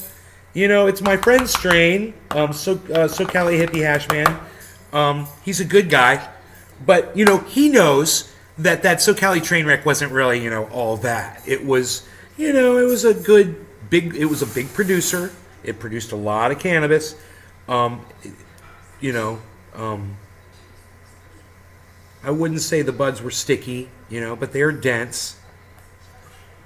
And it smells good. It has a good smell to it. It smells like a head shop, you know? You know that smell? Like a potpourri? When you walk into a head shop and you smell all the incense and shit. I love that smell. I love the way a good head shop smells, or a dispensary when they have that shit going on in there too. Not all dispensaries are groovy like that, but you know, some of them try to be all, you know, adhere to the regulations, and you know, they try to look like, they try to pull themselves off like they're some sort of a pharmacy, you know. When I went to Dino's head shop, dude, it was a head shop. You could buy cannabis there. They had the little pharmacy in the back. But dude, it was out front. It was a head shop. It was cool, bro. They had groovy posters and black like shit, and glow in the dark shit, and fucking just cool shit, man. You know, they had cool shit. All right, so speaking of cool shit, man, let's smoke from the creek bong. Shower. I'm gonna move over. I see why I moved over, so you guys could see this. All right, cheers.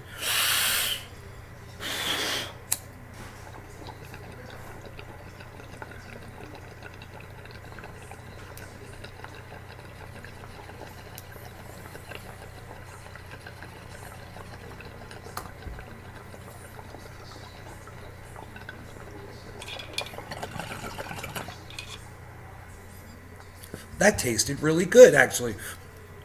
Shouts out SoCal Hippie Ashman. That's not that bad.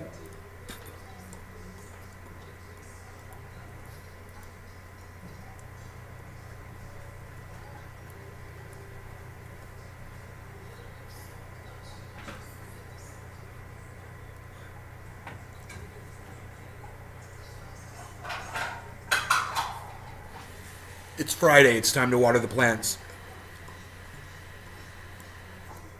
It's Plant Watering Friday, folks.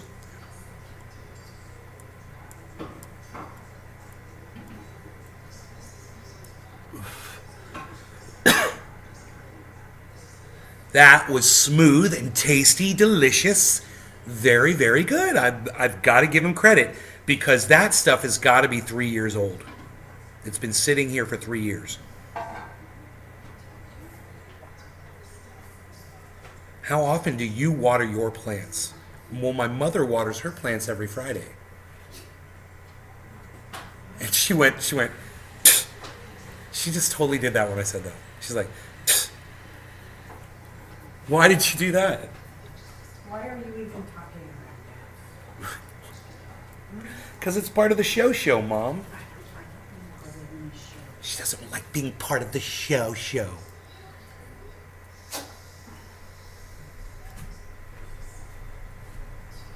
She has a regimen and she sticks to it.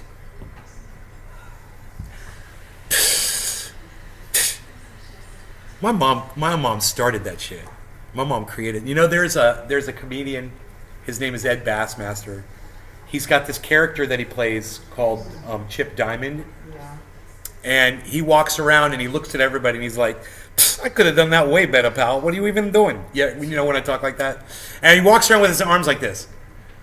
And he goes, most guys, they walk like this. Not me, pal. I'm up here. This is where my arms are at. And he walks around. He swings his arms like they're cranes.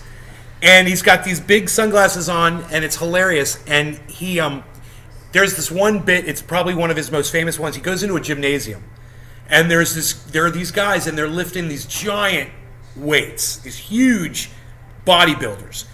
And he goes, and he's a little guy. He's like 5'7". And he goes up to these guys with his costume, and he's like, he looks at him, he's got his arms up here, he's like, that ain't nothing, pal. I could have done that with one hand. Unreal. I could do that with one hand tied behind my back, as a matter of fact. You could only do that one time? I could do that 10 times, pal. And the guy's like, why don't you come over and try it? And he's like, I ain't got the time, pal. And he walks away. So funny. Just so much attitude. And then there's this one where he's got a little person with him, and they call him, he's Chip Diamond, and the little guy's name is Microchip, and he's dressed exactly the same, and he walks around with his arms right behind him like this too, and he does everything that Chip Diamond does. It's great. It's one of the funniest things that I've ever seen on the internet. Actually, he is Ed Bassmaster. Love him. He's great. And so I'm just saying, you were doing before he was. You created that. You started it. She's like, I'm sure. How am I supposed to get over? So how am I supposed to get back here? Nobody's even trying to get back to this plant like that anymore, pal. We'll bring the plant to you. Yeah, but the plant needs the light. And then we'll bring the plant back when you're done. Okay. Now it's back in the light. Can I ask you why you did this? Why did you? Yeah, that's a baffle. It doesn't baffle anything. Trust me. It just baffles you why I did it. It is a baffle. You'd be surprised. When we were listening to that 4-hour droning gun debate yesterday, I thought it would be polite to kind of deaden the sound a little bit. So what I did was I took all the chairs here and I lined them up and I put blankets over them to kind of absorb some, because I'm right under this reflective ceiling. So it amplifies. It's like I'm in the middle of a speaker. So it just amplifies what I'm saying, and it goes up in the skylight and bounces down. And all this. It's great for music. Don't get me wrong. This is fantastic for singing and playing guitar. Right here especially. It's very bright and beautiful. But it could use a little bit of shag, baby. It needs a little bit of shag to deaden the sound, baby. Number 2. $1 million. 1 million. No, not 1 million. No, that's $1 billion. $1 billion. Billion.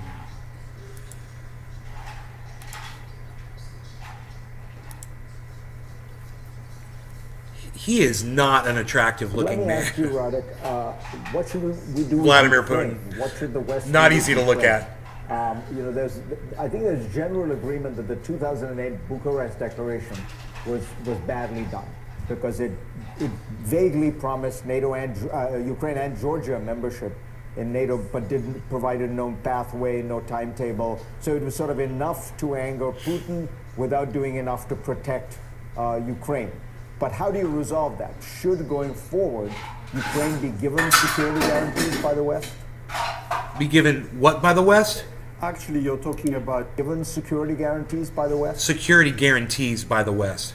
Huh. Actually, you're talking about the 2008 NATO summit, which I attended. NATO? The Budapest Declaration was earlier in 1994. Bucharest. And under I said that Bucharest, declaration... Dude, I tell you what. Bucharest was... Fareed Zakaria is probably going to be one of the first people to talk about Donbass in mainstream media.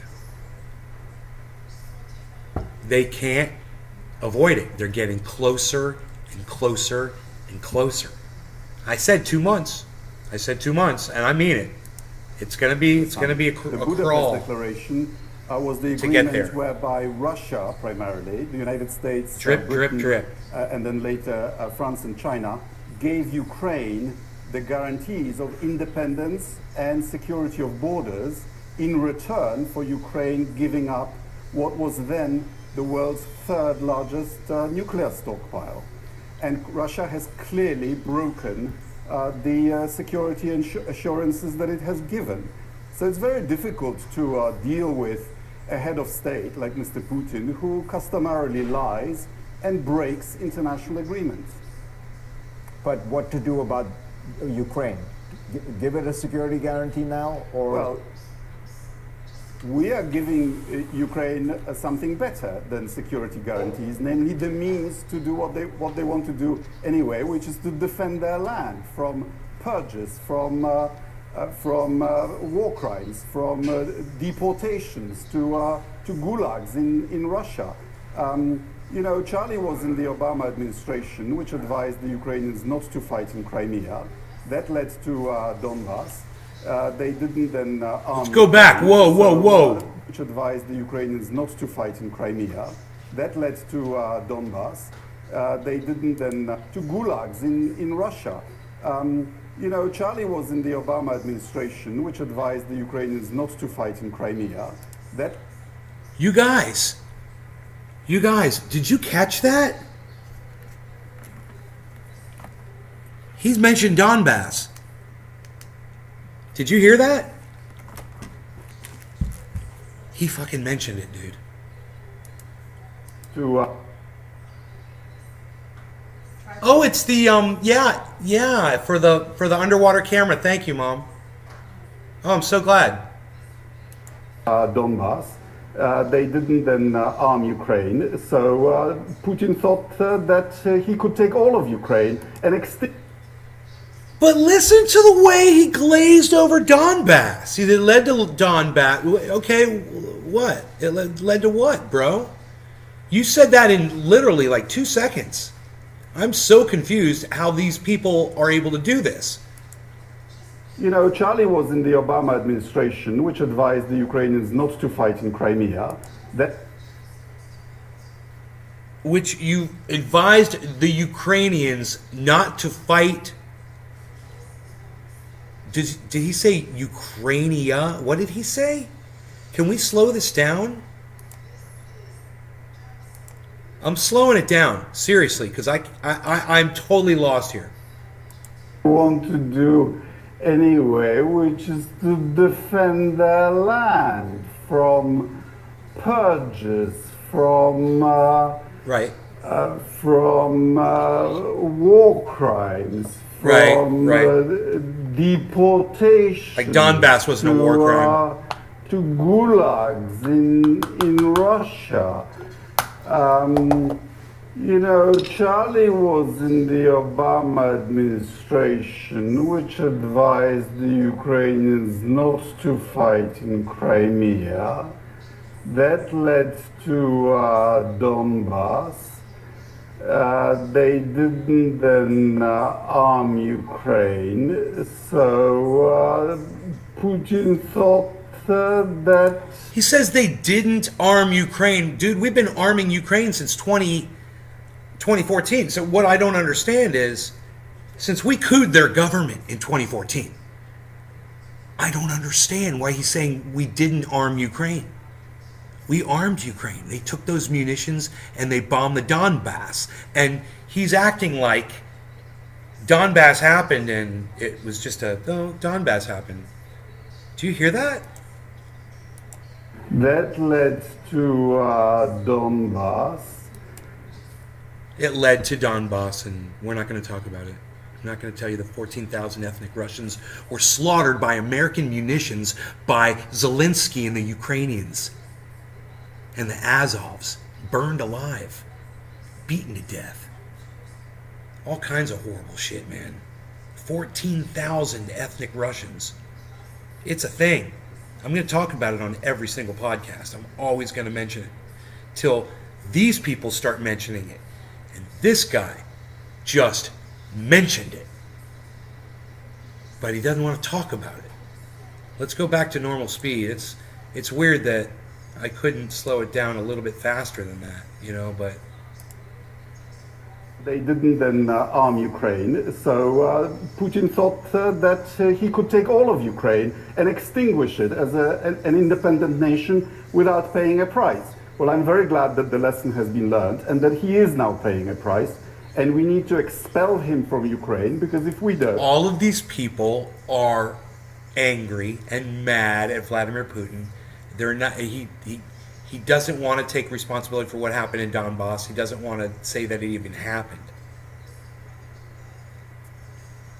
And it's crazy that he mentioned it.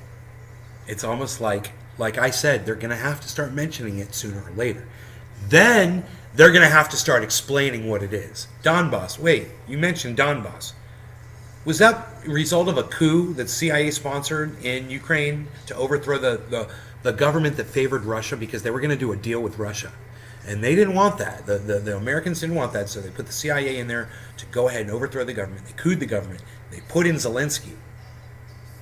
Right? That's an American straw man that they put in there that will do their bidding.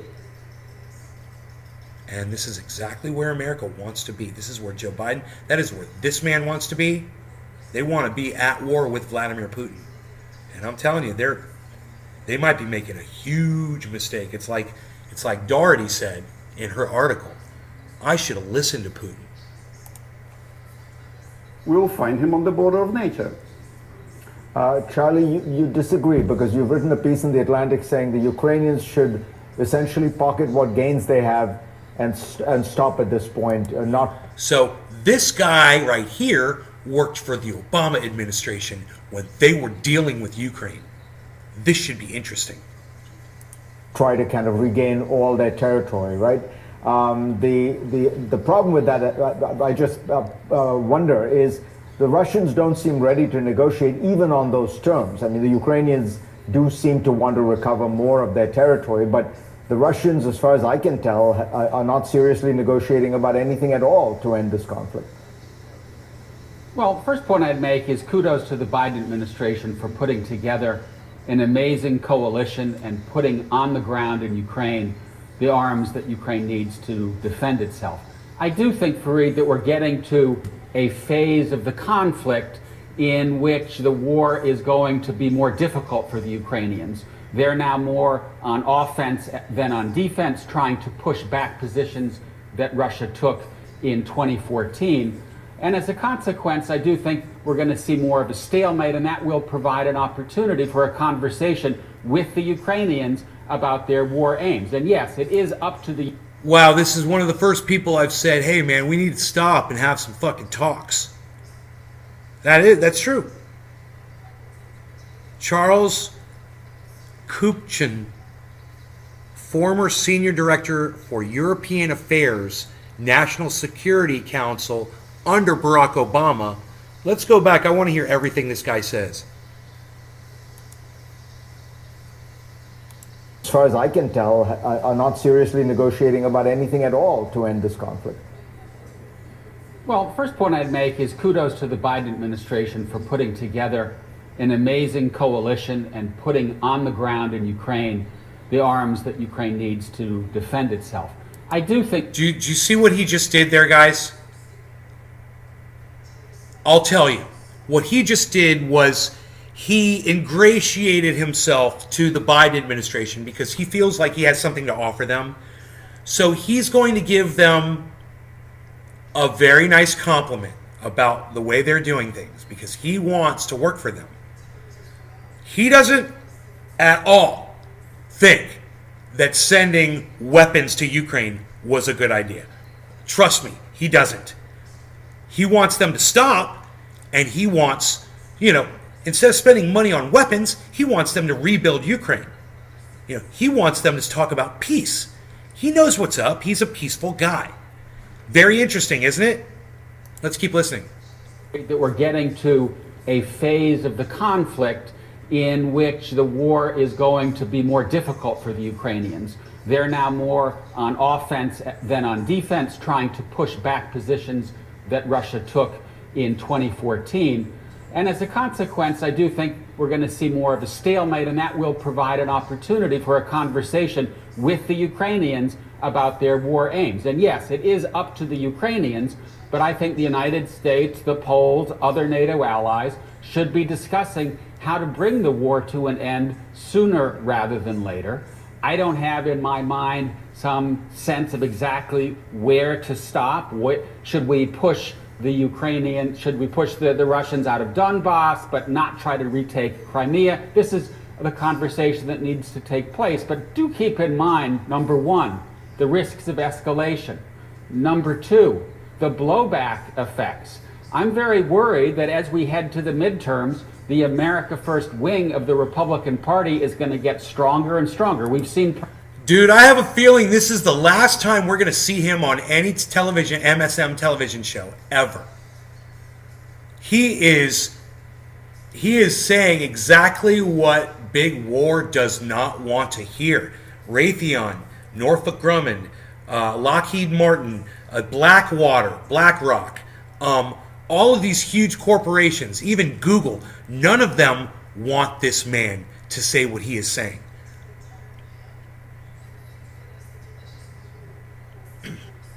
He's offering half measures. Yeah, let's take back, Donbass, or, we'll discuss whether we should go back here or try to take back some land from Russia, blah, blah, blah, because he knows that's what the Biden administration wants to hear, and that's what all the war people want to hear, right? But he's saying this needs to end now because it's only going to get worse. And he's trying to talk out of both sides of his mouth. I don't know if you guys are catching it, but to me it's blatant. And I wonder what Fareed's going to say. J.D. Vance in Ohio. He won that primary. What was his policy toward they don't want Ukraine? peace. I don't care what happens on the border between Ukraine and Russia. So it's for these reasons that I worry that the staying power, the bipartisan staying power of the United States is uncertain. The unity that we've seen across the Atlantic is uncertain. The Italians have just put forward a peace proposal. This is the time, in my mind, to begin having a conversation with Ukraine and ultimately with Russia about ending the war sooner rather than later. Roderick, I have 45 seconds left, but I want to ask you, fair to say your solution to resolving this conflict is defeat Russia, expel Russia? Well, we've just had a meeting of the EU-US delegation here in Paris, and that was the bipartisan... And we snorted a lot of lines of cocaine while we did it. Putin needs to be defeated. Only then will Russia reform itself. And if Russia reforms itself, perhaps under a different leadership, maybe she would join the West, which would be a good thing. Radek Sikorski, Charles Kupchan, pleasure to have both of you on. This debate and discussion will... If Russia reforms itself, perhaps under a different leadership, maybe she would join the West, which would be a good thing. Dude, Russia's already joined the West, you fucking idiot. We've been doing business with Russia nonstop. You know, it was Barack Obama that cut off ties with Vladimir Putin. You know, Donald Trump started talking to him again.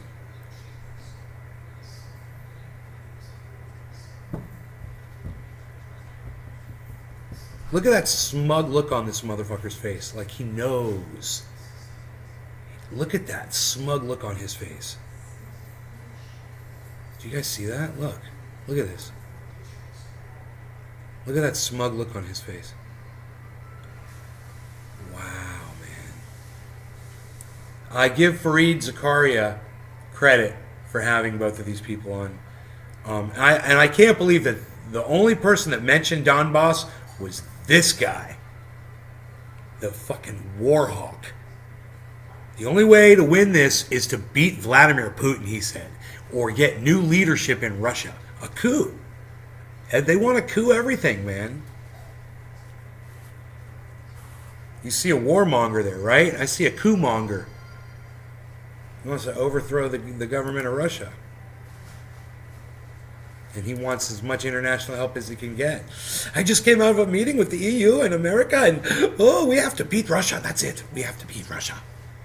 Meanwhile, the dude from the Obama administration that started all this shit is like, he's like, dude, this is our fault. And he knows. In 2 months, his administration is going to be called out for starting this entire fucking war. You'll see. You'll see. He mentioned Donbass, bro. It's just a matter of time before they have to start mentioning the fact that they murdered 14,000 people with American munitions. You'll see. It's going to come out. Oh boy, and when it does, man, there's going to be a lot of eyes opening up around the country. There's...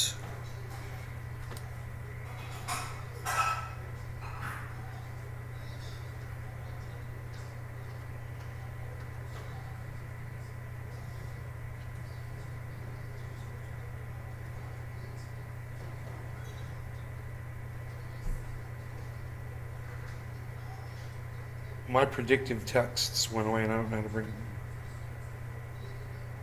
back on.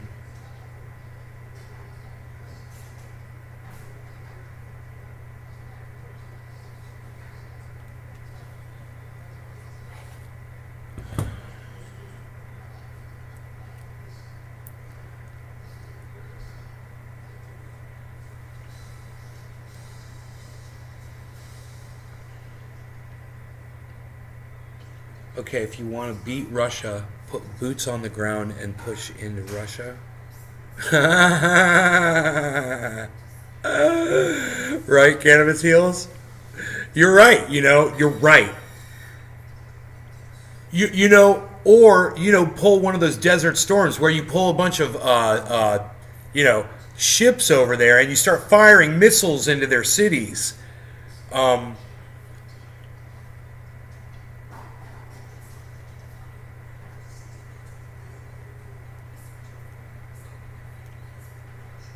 Dude, if America did that, I think that Vladimir Putin would launch nukes on America.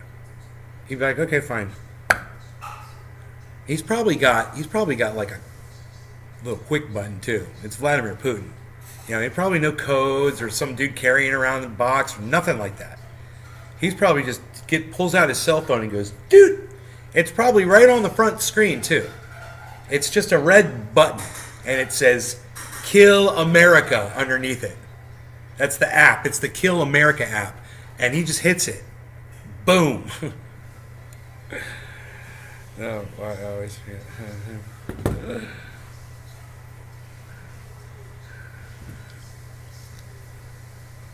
So,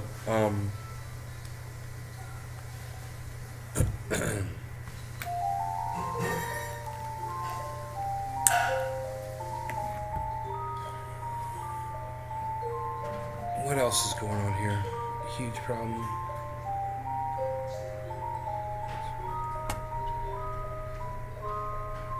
Ukraine's military is facing a huge problem. This guy says, let's see what he says.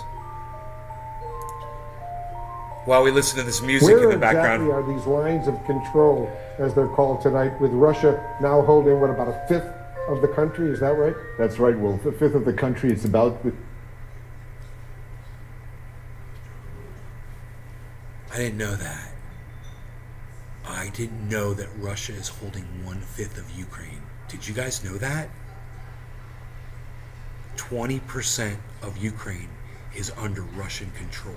Did you guys know that? Let me know in the chat. Anybody knew that? I didn't know that. Holy shit, dude. Of Mississippi is the territory that the Russians control in Ukraine. So if we look at the map here, what we are seeing is an area that goes from Kharkiv down this way all the way toward Kherson. This is an area of control that the Russians have, and they're in essence fighting the Ukrainians in this area because what they need to do is they need to be able to control this area in order to achieve one of Vladimir Putin's main war aims, which is to control the Donbas region. Let's talk a little bit about this key city, Severodonetsk. Tell us about why it's so important right now, what's going on there. So this is critical, Wolf, because Severodonetsk is really the key point. It's right here, right in this part of the Luhansk region. The Luhansk region is the northern part of the Donbas area. The only part that the Ukrainians control of this area is this part right here, that is right around Severodonetsk and just north of the town of Popasna. What this means is that in Severodonetsk, this critical junction is one of the areas where the Ukrainians are going to need to either keep this, if they want to keep this controlled, but the other problem that they have is it's very easy for the Russians to cut them off at this particular point. If the Russians do that, the Ukrainian forces here risk being surrounded, and that is going to be a huge problem for them. So what do you think the risk is of these Ukrainian troops being encircled there? It's very high, Wolf, and the Ukrainians have to be very careful to conserve their forces. If they don't conserve their forces, they are going to lose a large portion of their military, and that would be disastrous for their war effort. You guys, Wolf Blitzer's coaching Putin. I can't imagine the CIA being okay with this. I can't imagine the Biden administration being okay with this at all. I mean, just putting it so bluntly and clearly for anyone that might work for Vladimir Putin to just maybe watching CNN and be like, yeah, you know, we're kind of looking at it a little differently than that, but hey, Vladimir, check this out from CNN. And Vladimir Putin watches that and says, let's do that. Let's do it. It's like self-fulfilling war prophecies, and CNN is doing them. What do you say after this? So you think there's a limited window right now where the Ukrainians potentially could withdraw? Yes, if they use these areas right in here, and if you take a look right through this area, they still have an open path back into the Ukrainian-controlled areas. If they do that, then they will have an opportunity to save that portion of their army. That's going to be critical. If they don't do that, they risk losing that army, and that, of course, would be a major blow for them. Dude, they just put so many people's lives at risk. They don't even care. They don't even care. In the liberated villages, They don't even care, man.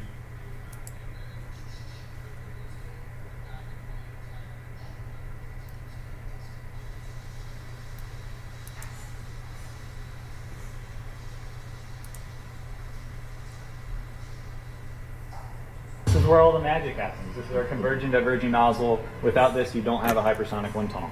Chris Combs runs the Hypersonics Lab at the University of Texas, San Antonio, home to a new state-of-the-art Mach 7 wind tunnel, a key tool in helping the U.S. catch up to China and Russia in developing weapons that travel more than 5 times the speed of sound. Hypersonic missiles and aircraft could be the future of warfare because their speeds and maneuverability make them extremely difficult to defend against. We're one of only about 5 in U.S. academia that can do Mach 7 plus. And there's only a handful of government-run industrial-grade hypersonic wind tunnels in the U.S. In fact, during a meeting with the Defense Secretary in February, 2 people in the room told CNN that CEOs of America's largest defense contractors described this scarcity of wind tunnels as a choke point in testing. For the big wind tunnel facilities, it can be 1-2 year wait time right now to schedule things out. I'd say 6 months would be pretty fast. A critical delay, as the U.S. is still in the early stages of its hypersonics program, with the Air Force successfully testing Lockheed Martin's missile, called Arrow, last week after 3 failures. Tell me, sorry, hypersonic But wind tunnel, Russia Griffin. isn't just testing these weapons. It just became the This is first my country to hypersonic ever wind tunnel actually right here. use hypersonic weapons in war, using them at least 10 times in Ukraine, according to the Pentagon. It's a consequential weapon. And China successfully tested a hypersonic weapon that orbited the globe last year. At one point, the Chinese were building their wind tunnels as quickly as we were decommissioning wind tunnels. Mark Lewis, a former top Pentagon official working on hypersonics, estimates Beijing is building a new hypersonic wind tunnel every 6 months. We really need our test infrastructure, our wind tunnels, in order to be able to advance in this field. And frankly, we've allowed that capability to atrophy over the past few years. This tunnel in Texas is only 8 inches wide and took about 3 years to build. The biggest hypersonic wind tunnels are 8 feet wide and would take about 5 to 10 years to build, according to Combs. You're not putting a full-size airplane test vehicle in any of these facilities. There's nobody in the world that's testing in a 20-foot hypersonic wind tunnel, right? That type of technology just doesn't exist. It's simply too much air. So instead, they test small 3D printed models. These are the ones that are unclassified. These are the models that you can show us. How many models do you have that you can't show us? Well, I can't tell you that, right? And this is the type of thing that we can have in our wind tunnel when CNN is here. Now, in terms of how long it would take to catch up, this hypersonic wind tunnel took about 3 years to build, but the big ones could take anywhere from 5 to 10 years. And China is building a new one almost every 6 months.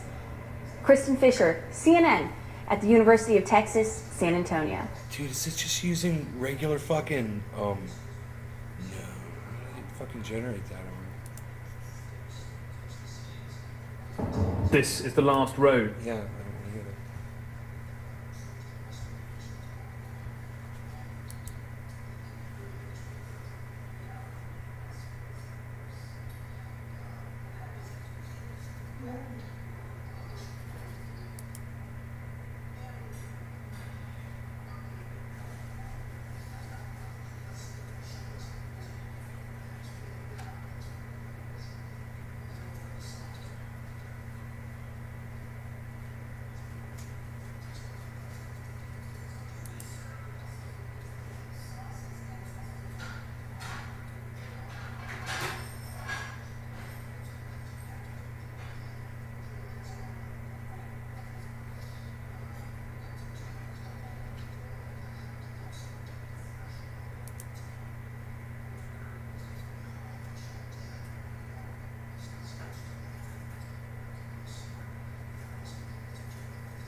It's all pro Ukrainian war shit, and there's like 1 or 2 articles that aren't that are like telling you what's really going on.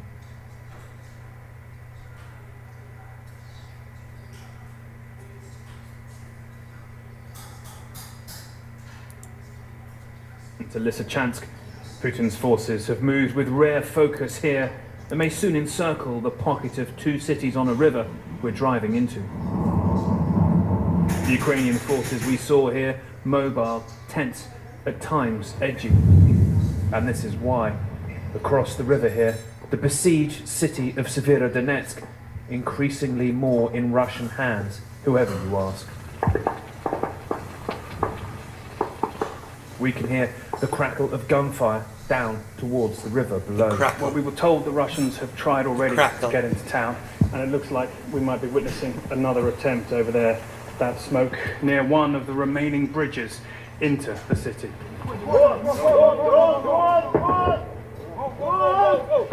Our police escorts shout drone, often used to direct artillery attacks. We are on high ground, exposed and scattered. It is a tale of 2 desperations here. That which makes people stay, and that which makes them finally flee. Leonid is the latter. I